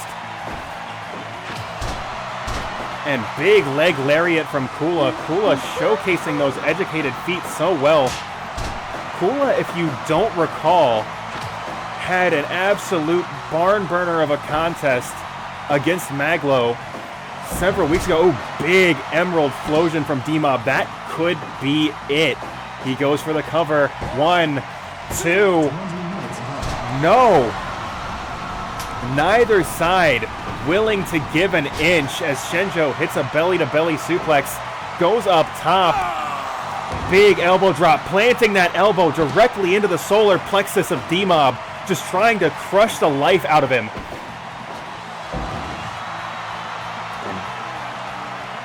Once again, another one.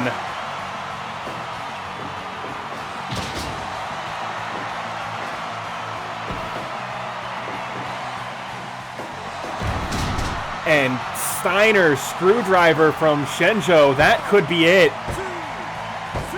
3 count fall. D-Mob has been eliminated, and it is now JBIII and IRS have to carry the weight of this contest on their shoulders, and that weight is tremendously heavy. Oh. Hsien-Jo, Harada trying to determine if Hsien-Jo is disqualified. No. A little bit of deception from JBIII, but it was scouted out by Harada. Oh. Vice trying to hit that standing D. And Vice not playing JBIII's game.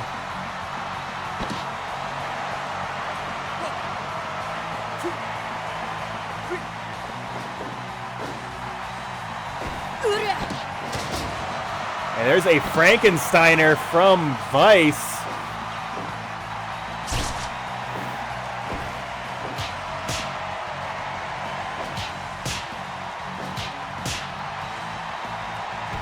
JBIII shutting Vice down with that headbutt.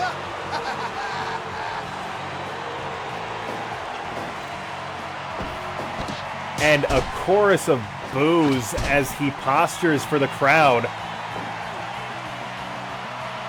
Vice bringing Hsien-Jo back into this contest. And JB3 responding with a tag of his own and an eye rake, slowing Hsien-Jo down.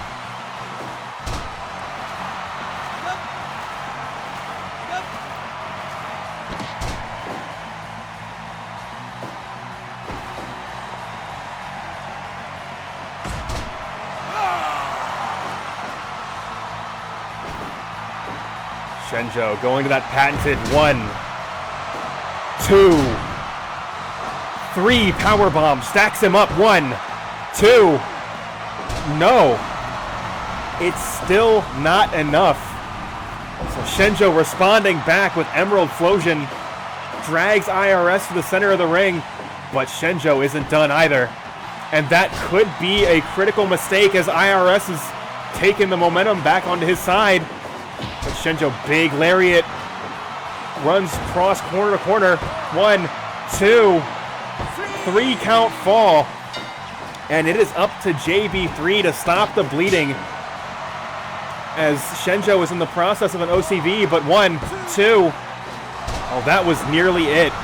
Nearly got the pinfall victory off the low blow.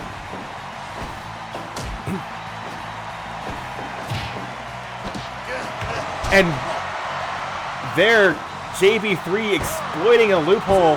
He was not checked by Harada when he came into the ring. He must have had that hidden away in his coat pocket and nearly gets a victory out of it.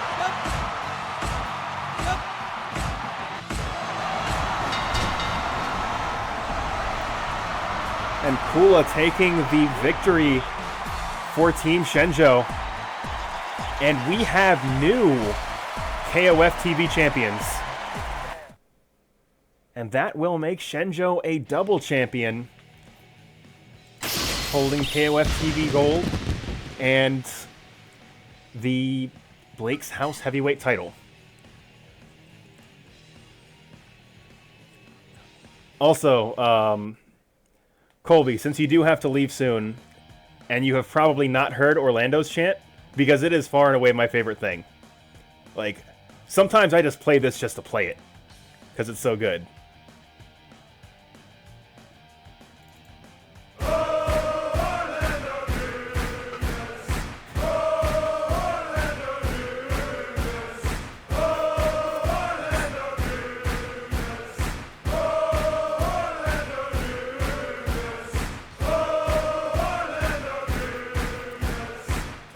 This legit in my headphones is fucking deafening, and it is so distracting to call shit while this is happening. And I love it so much. But, so, no, that was the Blake's House TV Championship, which means it was audience-submitted teams.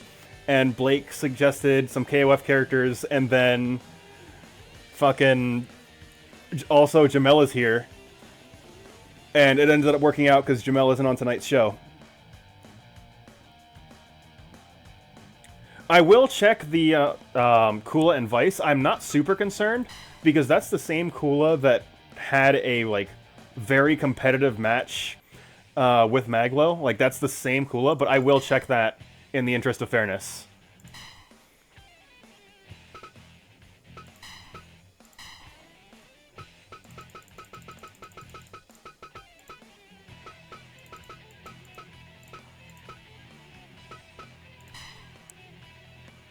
Let's see, that is 165. Alright, she's good at the things that she's... Not all of them, no. Like, alright, she's very good at the things she's supposed to be good at. 8 is not a totally out there stat. Like, that's pretty reasonable. Okay. That's a pretty okay character. Like, Like, she is a specialist at the things she's supposed to be a specialist at, but is not, like, good or great at other things.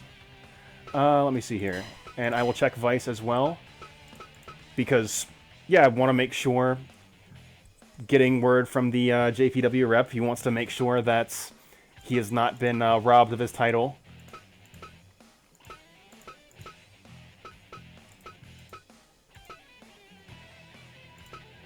Okay, if you looked at a couple, I did not. Let's see. Let's see. Okay, that all looks pretty reasonable. Let's see. Also, pretty reasonable. Oh yeah, like, if Kula had fucking Mount Elbow to face, that would be hilarious. But, yeah, everything is on the up and up there. You can definitely check the status of the Knicks Wrestling Organization guys, and I will do that off-stream for story reasons. But we do still have a couple more matches for you guys.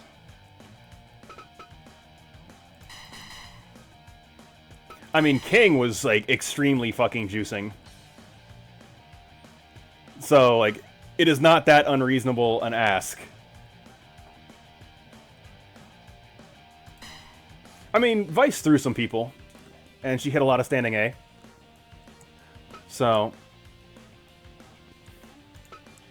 there were some requests last week for the Bear. So we are bringing the Bear into tonight's contest.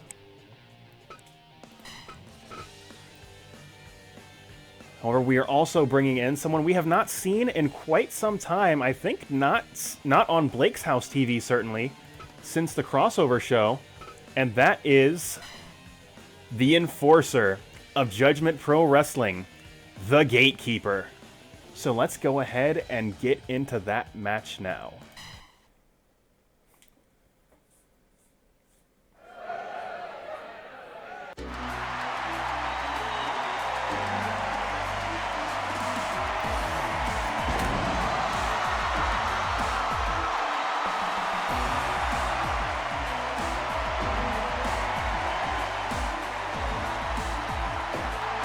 Man, you never cut a promo on Sami Zayn. Like, there's no storyline reason for you to fight Sami Zayn.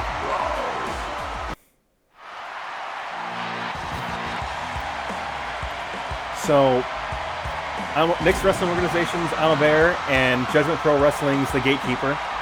Neither of these competitors have been seen on Blake's House TV in quite some time. And that is a situation that certainly needs to be rectified. There was definitely some chatter from the audience. People want and people love the Bear. And who better to challenge the Bear of Knicks Wrestling Organization than this absolute mountain of a man from Judgment Pro Wrestling? Should probably be one of the few instances where an actual factual Bear does not have a size advantage in a one-on-one contest. But the Bear going for that mounted choke that he's so well known for. But Gatekeeper getting out of that relatively quickly.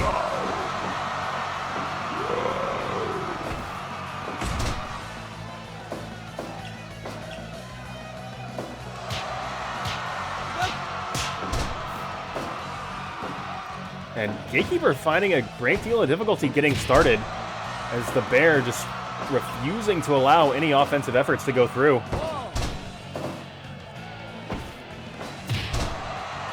Just absolutely shutting him down.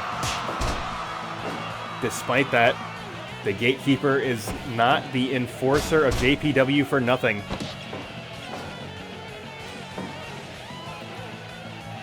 Like, he is not going to let these small roadblocks get in his way as he lifts and drops the Bear right on his neck. And it is now the Gatekeeper's time to shine. As it may have been Ima Bear just trying to stop this from getting started. As the Gatekeeper found a little bit of momentum and has started to get himself going here.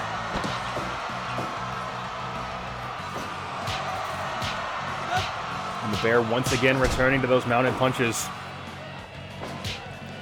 And Gatekeeper beating Ima Bear to the punches of his own. And clubbing blows to the side of the head puts Ima Bear down.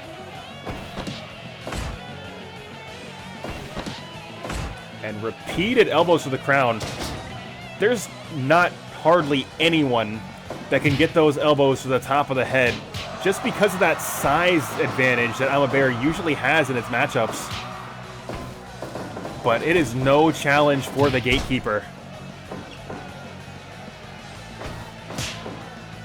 And big chop to the chest from Gatekeeper.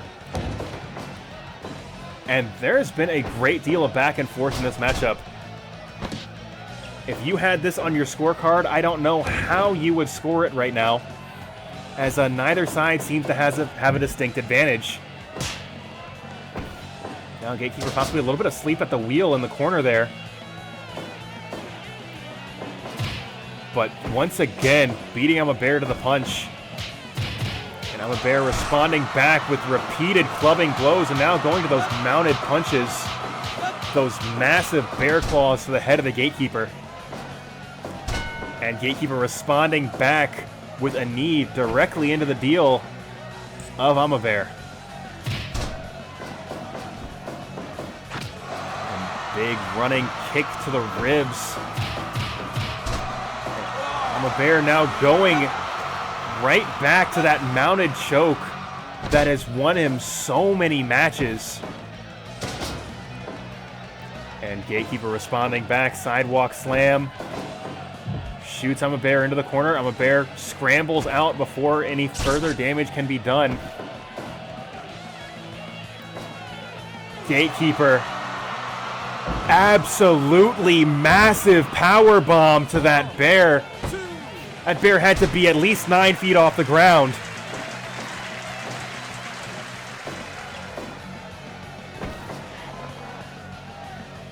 But Ima Bear undeterred. Knee to the gut, and once again going to that mounted chokehold.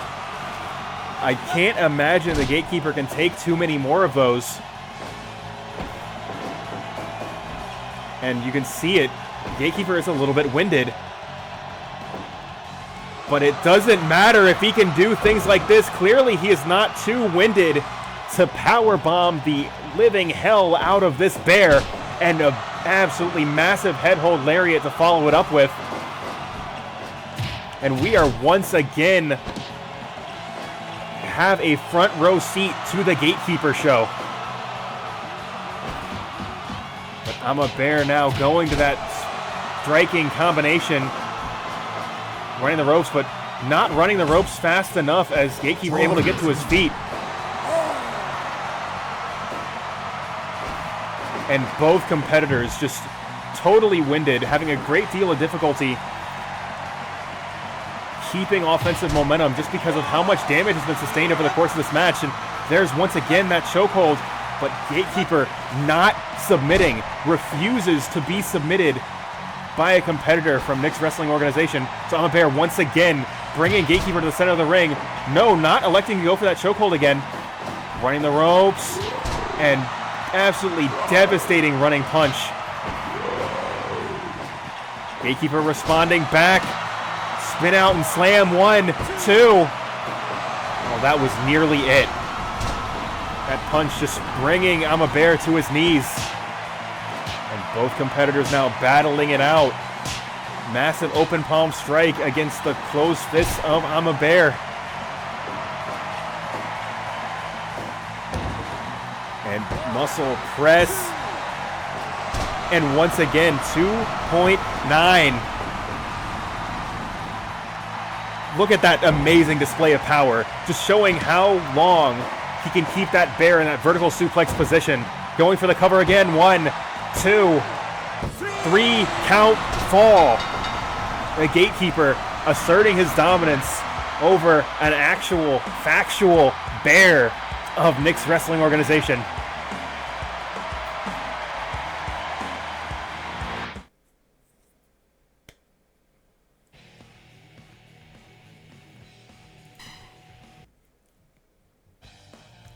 So I have got 2 more matches for you guys tonight. Of course, tonight's main event needs no introduction. Of course, that is going to be the resolution of the Maglo Open Challenge. Maglo will be challenged by Thunderhawk this week, but I've got one more match for you before that will take place. So let's go ahead and get that set up now. Told you guys on the beginning of tonight's show, we are showcasing our tag team division. And that means that Sterling and Worzalla will be getting an opportunity to compete tonight, but they will not be competing in standard tag team action. This will be an 8-man tag team contest. Let's see here.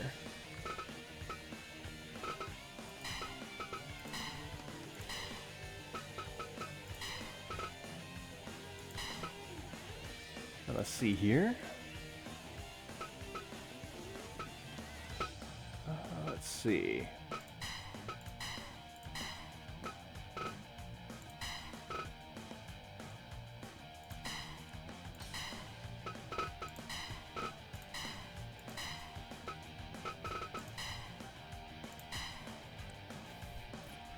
So, gotta say, it is nice for Nick Vadala to show up when we've had just so many Nick's Wrestling Organization wrestlers compete at our show, possibly scouting out the competition. But let's go ahead and get right into this match.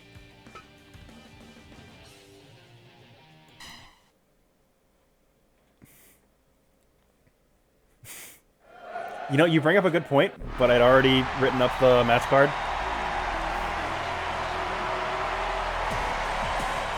But also, like, it's a faces versus heels.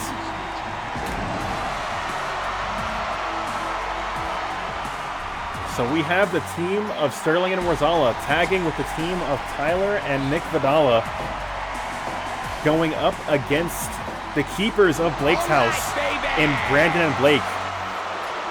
And they have not gone by this in quite some time, but Zero and Orlando were once upon a time the Maverick Hunters.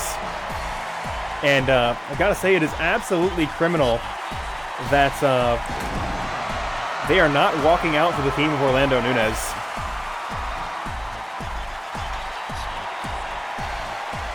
But, oh man, I have fucked up. We are gonna back out of this match because I left elimination on, and that's gonna be a problem. May not be able to do that. So we may have some technical difficulties going on here. Let's see.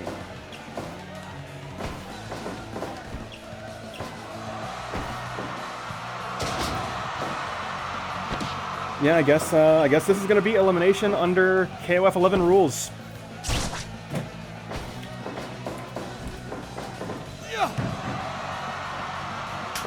Which is certainly not how I had planned on this match being, but it's got its own challenges.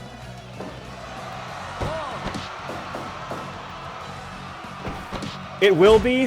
The difference there is it could also be a long match if it's not elimination, just due to the fact that there's going to be so much chaos, pinfalls and submissions are going to get broken up a lot. But,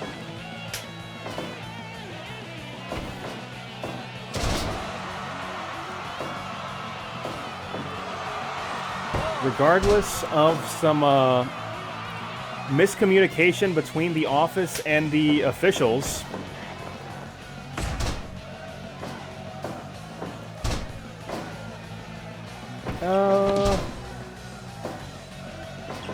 yeah, I guess we could just kill the program. Yeah, let's just do that.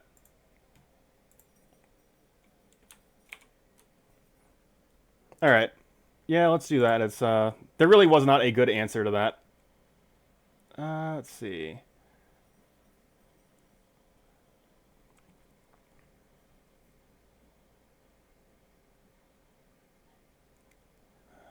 Let's see. Actually, so for some of the people that have not been in the chat, or that were not in the chat at the start of the show, there was a segment earlier on tonight's show. I can go ahead and run that again. A little bit of intrigue amongst the Blake's House office. Alright, yeah. What I'm saying is, we need to do something about these NWO guys. Like, they keep coming into our show, just roughing up our competitors. I mean, you saw what they did to JBIII last week, right? And most importantly, we got to figure out who's going to deal with the Rapture. Fine, we'll do that your way. Let's figure out. We'll take a couple of your top guys, a couple of my top guys.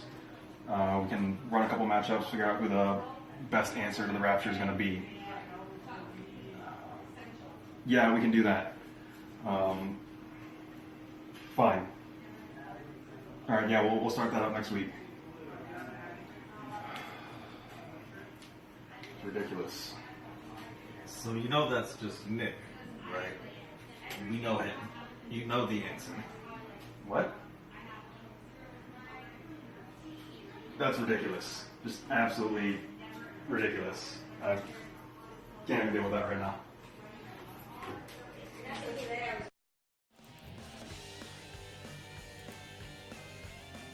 So, done this bit once before,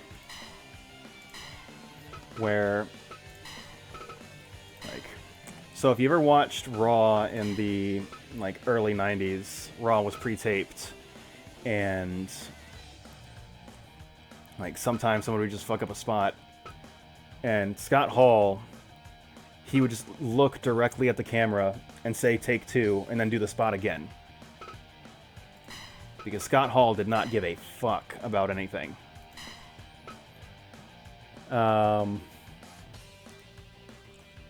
So we are going to have a take two here.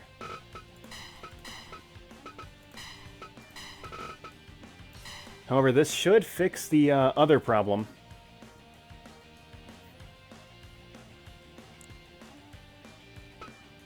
So let's jump into this match a second time.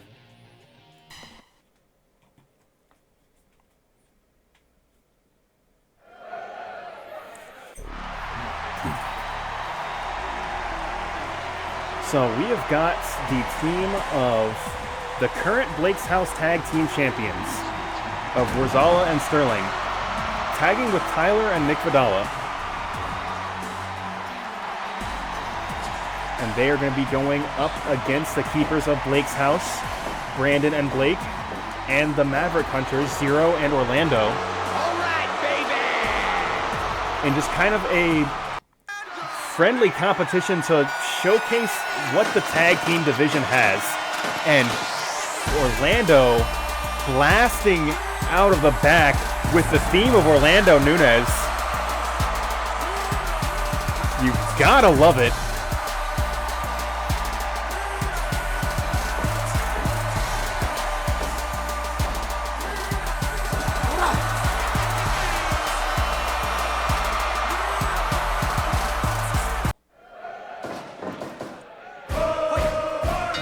And the crowd already behind their hero, Orlando. But Nick somehow undeterred as I'm in the booth. I've got headphones on and I am shaken by just how loud the crowd is. But Nick is not. But Brandon turning things around. Oh, Nick rolling out of the way of that diving elbow. Goes for a lariat, but sidestepped by Brandon. And once again, we are showing brawling style versus technical wrestling, and there is that technical background of Vadala that he's so well known for. And right now, the Orange Gatorade team trying to find an answer to Nick Vadala's technical style. But it looks like that will be delayed as Tyler has been tagged into this contest. And now it is going to be Zero trying to pin Tyler down, which is always so difficult. Tyler with that face wash with those boots. Just grinding into the face of Zero Lopez. Those glasses aren't going to help you up there, Zero. As Zero tags out and brings Blake into this contest. Big neck breaker from Blake. And it looks like Blake's starting to get things going for this Orange Gatorade team.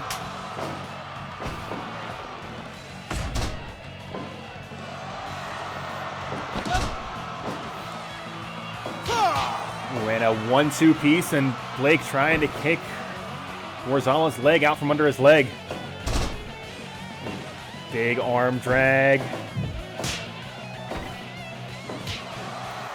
And Worzalla slugging it out with Blake, and Blake handling himself quite well in this situation.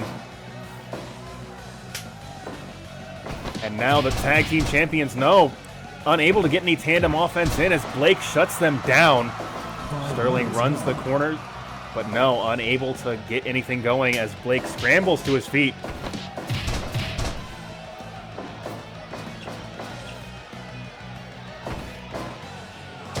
Big DDT from Brandon. But Sterling responding back, just pounding Brandon's head into that corner turnbuckle.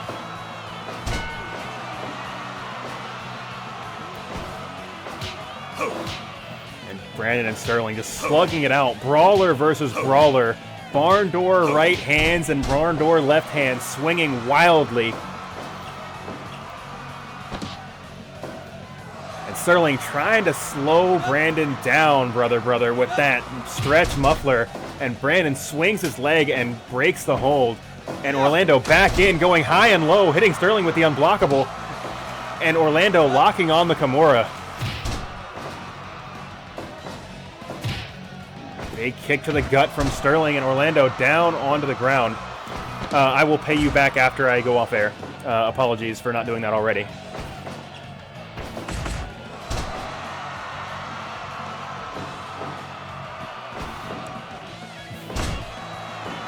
And mounted punches from Sterling as he just tries to grind Orlando into the mat. Ooh, big double leg takedown from Zero. And Orlando shooting Tyler into the ropes, but is forced back to his own corner by Harada. Back switch. And Zero just showcasing that technical prowess, that absolute playground of tools that he has at his disposal.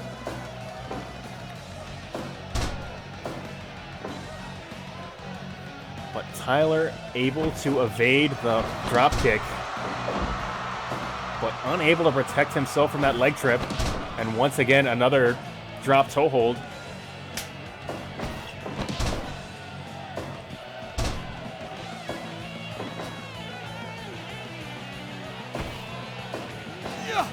Puerto Rican destroyer from Zero.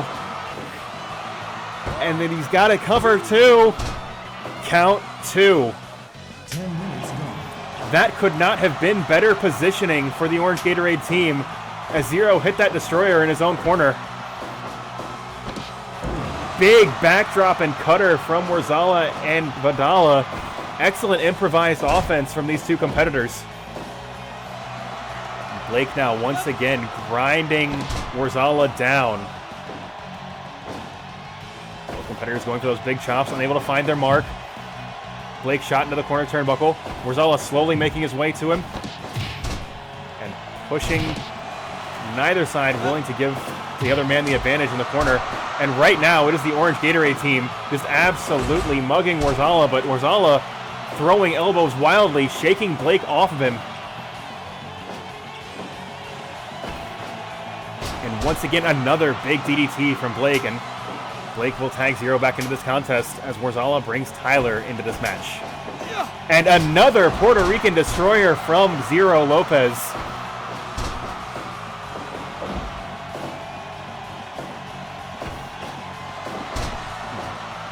Big dragon screw leg whip from Zero.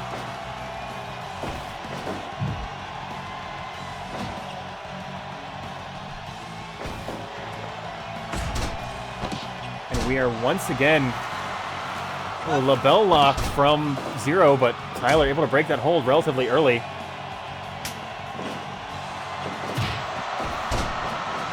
Big neck breaker, and Zero is in the driver's seat. Just seems to be toying with Sterling here, just showcasing his excellent wrestling ability. But everybody has a plan until you get thrown over your opponent's shoulders and onto the mat. As Sterling landed with that big belly-to-belly overhead suplex. And Sterling once again with another belly-to-belly overhead suplex, as Zero just seemed to feed right into that hold. And Sterling responding back with that stretch muffler.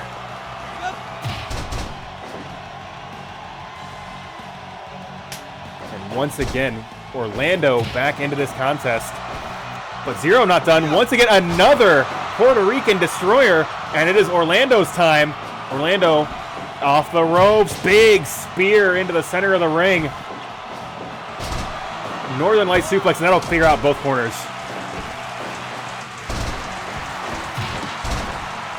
And it is absolute chaos on the ring. Harada does not have control, but he's finally cleared out the ring, and it is back to both legal competitors in the ring now. Sterling tagging Vadala into this contest. And Orlando, dragon screw leg whip. And Sterling responding back with a backbreaker of his own.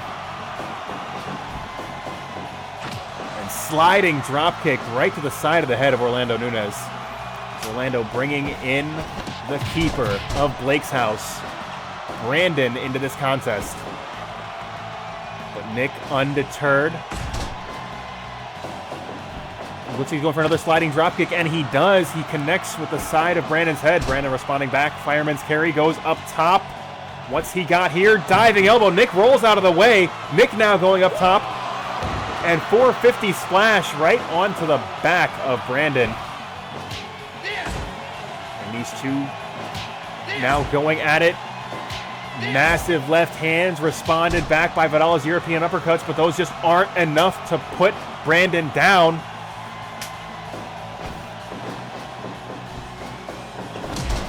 Big double leg from Zero. Tyler responding back, putting Zero in a pinning predicament. 2. Only gets 2. Big figure 4 leg lock from Orlando Nunez. And Zero trying to chase Tyler down. Back switch, roll up, but Zero able to get a hand on the ropes. Big double drop kick from Zero and Brandon. Brandon forced back into his own corner. Sit out facebuster from Tyler. Tyler now going into a Boston Crab. That could be enough there. No. Tyler is not even the legal man in this contest. Tyler now forced back into his own corner. And Zero will bring Orlando Nunez back in.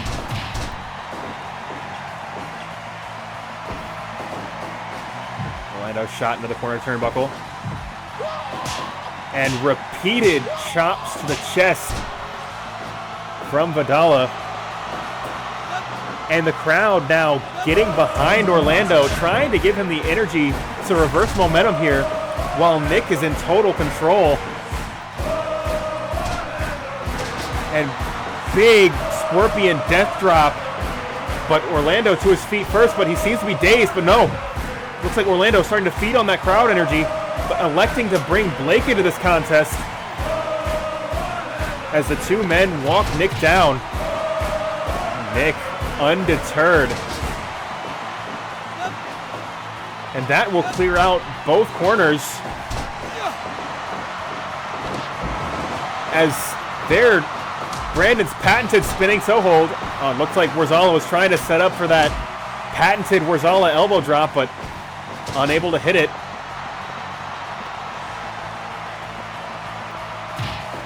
Right now it is Sterling. Sterling hitting that double knee, stealing Blake's own maneuver from his arsenal. And that got the crowd behind this blue Gatorade team. Big Ushigoroshi.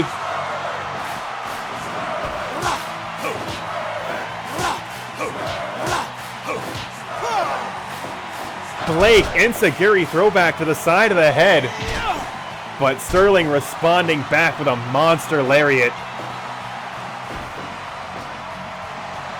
Sterling tombstone pile driver. But big lung blower from Blake. And And a bit of an arrogant cover, but it doesn't matter. Blake getting a pinfall victory over the champion.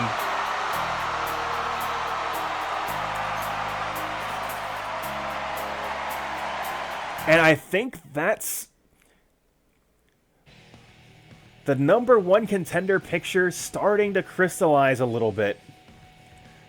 As Blake of the Keepers of Blake's House getting a pinfall victory over Sterling, one of the tag team champions. That's certainly not enough to book their ticket in a one-on-one contest, or a two-on-two contest, as it were. But they may be just a couple more victories away from challenging for the title. But right now, of course, we've got the moment you guys have been waiting for. The Mag-Low Open Challenge. Of course, we know who Mag-Low's opponent is going to be tonight. That is going to be Thunderhawk of the Street Fighter universe. Let's go ahead and get that match queued up. Let's see here. There you are. So Mag-Low, T-Hawk, next.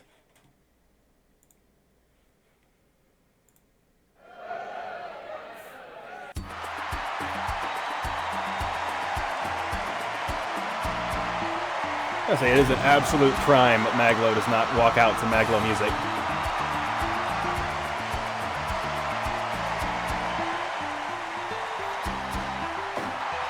Man, it is like, wait for them to walk to the ring, but we can get some Mag-Low chants for the Mag-Low section. But right now, T-Hawk. Yeah. So I submitted Mag-Low to a to that other streamer's event, and I suggested that she use Team as his walkout music.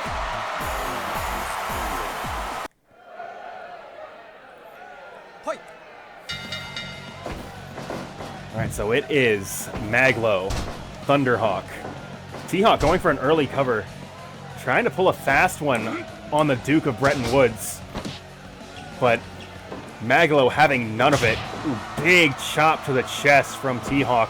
That chop coming from 7 feet high, right down to the ground. And there's another one. Big arm drag, and T-Hawk is in the driver's seat. T-Hawk reversing course. Mag-Low ducking that clothesline, but big body slam, and another chop to the chest, and Mag-Low responding back, elbow to face, double arm DDT, and Mag-Low starting to get some momentum here. Big body slam from Mag-Low. But T-Hawk not allowing Mag-Low to keep that offensive momentum as T-Hawk hits that Indian Deathlock onto Mag-Low.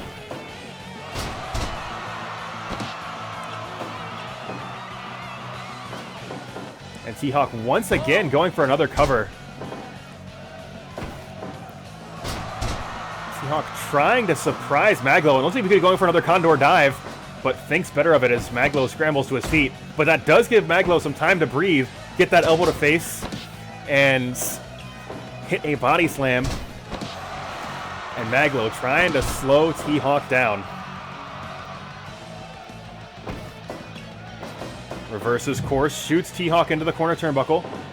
Unable to charge in as T-Hawk gets out of the corner before Mag-Low can maintain momentum.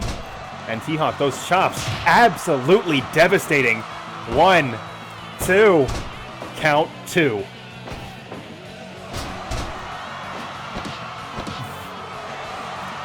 T-Hawk, that combination arm and neck hold, stretching Mag-Low out.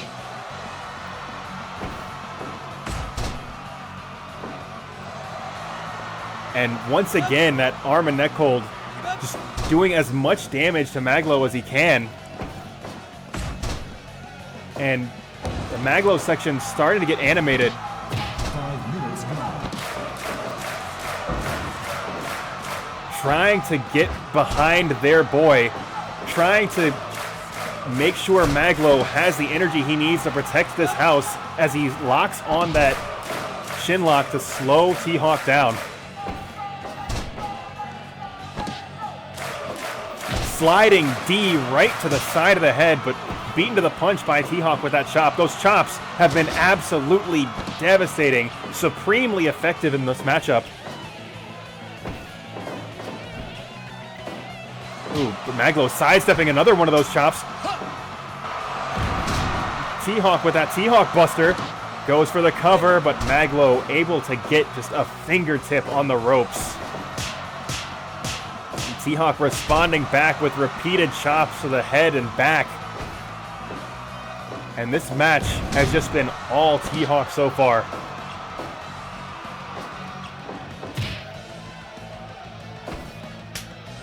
T-Hawk once again, another big 360. 1, 2. That was nearly it. Maglo needs to find something, anything, and there's one of his old reliable holds, that spinning toe hold, one of his signature holds, just trying to shut T-Hawk down, but still not enough. Big body slam from Maglo. But unable to maintain momentum. T-Hawk just prepared for everything Maglo has going. And you've got to say, Maglo has been in the main event picture for 14 weeks. Oh, Maglo immediately to his feet off that T-Hawk buster. T-Hawk going to the corner turnbuckle. He's got such a long distance, but big condor dive finds its mark. 1, 2, 3 count fall. T-Hawk takes it in a decisive fashion. T-Hawk had an answer to every question Maglo had. And just when Maglo thought that he had the answers, T-Hawk changed the questions.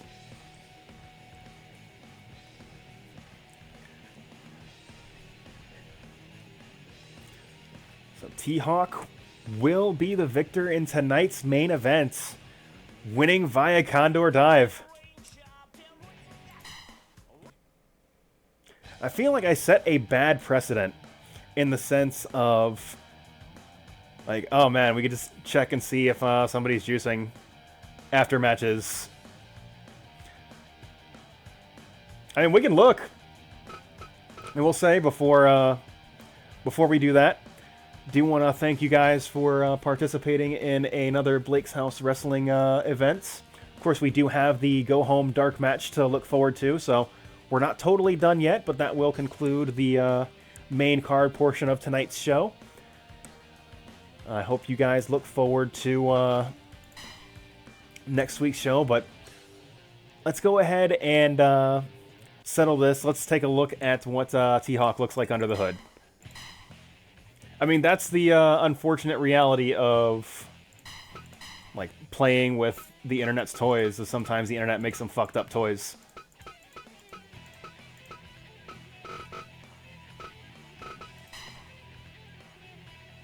Let's see, 190, but is it a fucked up 190? Oh yeah, it is. That is certainly a busted fucking 190. Let's see. Yep. Alright. Which means probably everything from that creator is fucked up. Unfortunate. But it is what it is.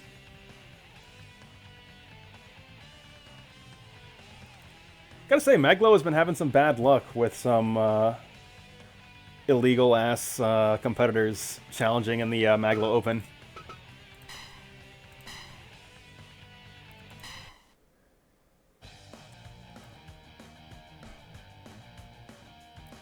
You know what? I'm gonna call an audible here. Believe it was Spider-Man was the second place finisher in that Maglo Battle Royal. we're not going to do a go-home dark match. We're going to give Maglo an opportunity to fight on a level playing field in the Maglo Open.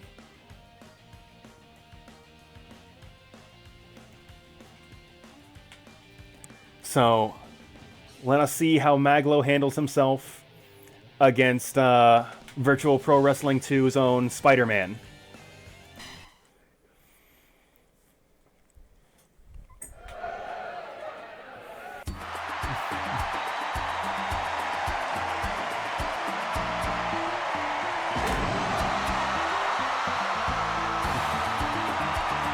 Man, I hope not. All right, Maglo once again walking out to the ring. The Duke of Bretton Woods. The man who... Oh man, that'd be good as hell. Unfortunately, no.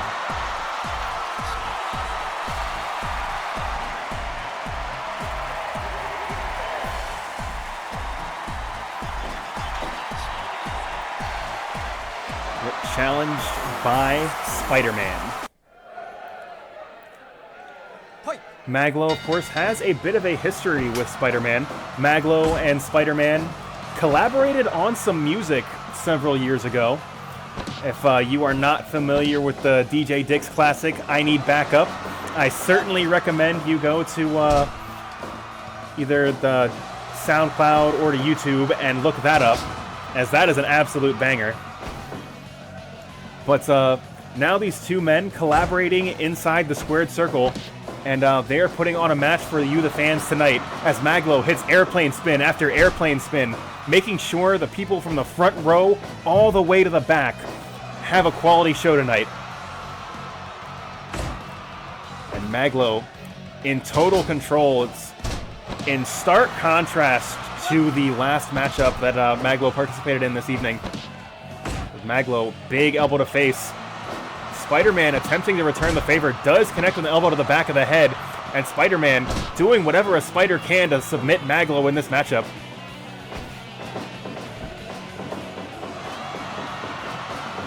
And big spinning backbreaker as Spider-Man locks on the sharpshooter. Possibly a deathlock of the arachnid variety, but Maglo putting on a hold of his own. And big clubbing blow, Maglo running the ropes, flashing elbow right into the back, right on the logo, right in the center of Spider-Man's back. And this is just total back and forth. Spider-Man, Maglo, Maglo, Spider-Man. Big falling headbutt from Maglo, but Spider-Man responding back. Spider-Man shooting Maglo into the corner. Maglo scrambling out before Spider-Man has an opportunity to capitalize. Now Spider-Man going for the cover. Maglo kicking out immediately. Spider-Man, you're going to have to work a little bit harder than that to stand on a stage with Maglo. Maglo once again, Hanma headbutt right to the chest. Maglo, big body slam, possibly attempting to dump Spider-Man out of the ring, but those spider-like reflexes of Spider-Man protecting himself. Ooh, big drop kick. I don't think Maglo has thrown a kick in the last 5 minutes. That thing was fully charged up. And those chops dropping Spider-Man to the mat. Big elbow drop right into the stomach. But Spider-Man able to get a hand on the ropes. And Spider-Man undeterred from these strike combinations from Maglo. He is still ready to go. And once again, another arm wringer trying to disable Maglo, trying to take away the clothesline from Bretton Woods, but he might not need to hit it as he just hit the Maglo driver, center of the ring, goes for the cover. 1, 2, 2.9.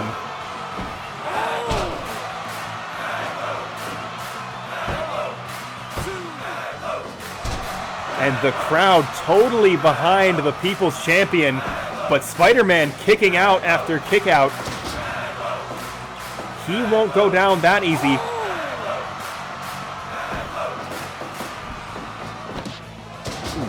Big arm drag from Spider-Man, but Maglo once again to his feet before Spider-Man's able to capitalize. He's having such a great deal of difficulty shutting down the offensive momentum of Maglo. Despite that, dragging Maglo to the corner turnbuckle. Ooh, going for a drop kick of his own, but unable to find its mark, but does hit with those repeated kicks, and once again going to that camel clutch, trying to break Maglo's back, make him humble, but unable to do so. Maglo once again going up top. Big body splash from the big body of Maglo. And Spider-Man once again trying to disable that arm, possibly trying to take away the clothesline from Bretton Woods. Big shoulder block from Spider-Man. And spinning wheel kick, but Maglo is to his feet first. He is ready to go. Big sliding D across the face. But Spider-Man immediately to his feet and delivers repeated kicks to the head. Spider-Man still ready. Big Frankensteiner and a showing off for the crowd, but Maglo kicks out at 1. Ooh, ducks that big clothesline. Maglo once again goes right into that arm wringer. Spider-Man has him so well scouted. Big European uppercut. Spider-Man pulling Maglo nearer to the center of the ring. Once again going to the ropes. And big running elbow from Spider-Man. But Maglo responding back with an elbow of his own. Sliding D right into the jaw of Spider-Man. Spider-Man looking like he could use some backup over the course of this match. No, surprise roll-up. That's going to be it. 1, 2. Count 2.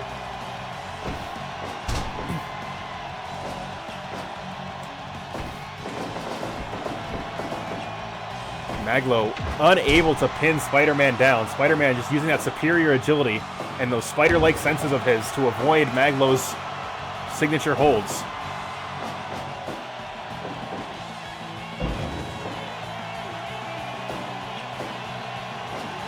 And there, picture-perfect dropkick. Shades of Randy Orton, Bob Holly, Kazuchika Okada. Big power bomb and stacks Maglo up. 1, 2.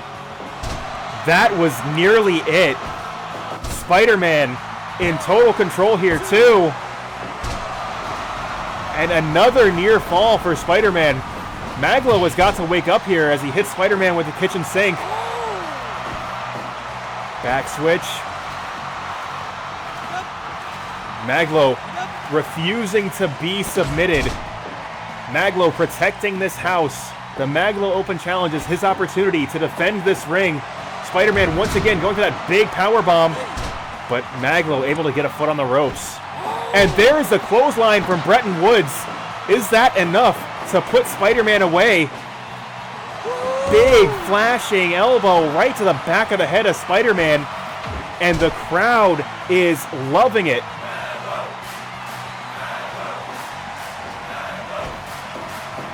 Spider-Man, big belly-to-belly overhead suplex. And absolutely gorgeous springboard moonsault.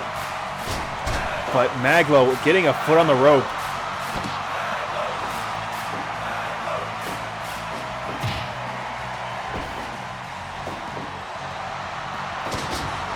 Big slam from Maglo. Maglo really getting excited here. Goes for the cover. 1, 2, 3 count fall. And that is a maneuver I don't think we've seen from Maglo before. Maglo, 15 weeks into the show, still pulling out new tricks in the Maglo Challenge.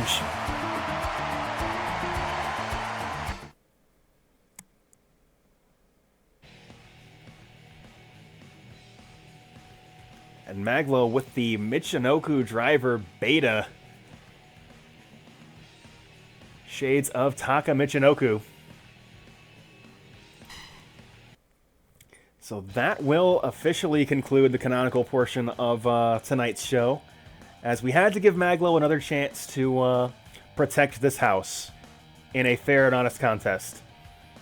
As you recall, we did have that. We gave him that opportunity as well against after losing to Austin Walker, but he personally called out the Dragon Bruce Lee and was shut down decisively in that contest.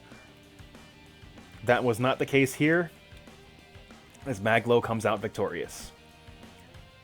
Do you guys want to see a Random All Dark match, or are since that was one more match than I planned on running tonight, I am cool with shutting it down. But if y'all want to be here, hang out in the chat while I run one more match, that is fine too.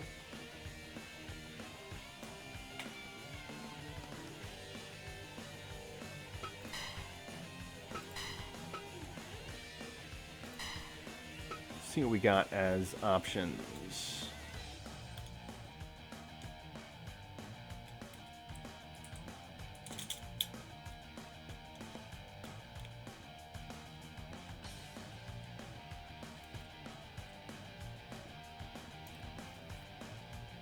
All right.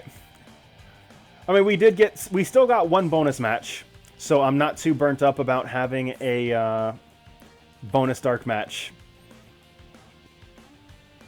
But, so if that's going to be the case, I appreciate you guys for coming to hang out in tonight's stream. Of course, we do this every Sunday night, roughly 7:30 Eastern Time.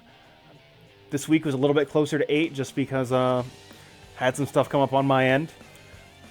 But if you are interested in Fire Pro Wrestling, certainly come check us out. If you're checking out the VOD or checking me out on YouTube, it's twitch.tv/MondayCindy. Roughly 7:30 p.m. Eastern. You can see this and more every Sunday night. Midweek, I will occasionally be streaming other games. I am partway through a Night in the Woods stream that I will likely be finishing up this week, as well as I have a Battletech stream that I do when I feel like it. So be on the lookout for that, but certainly nothing planned for either of those games in the immediate future.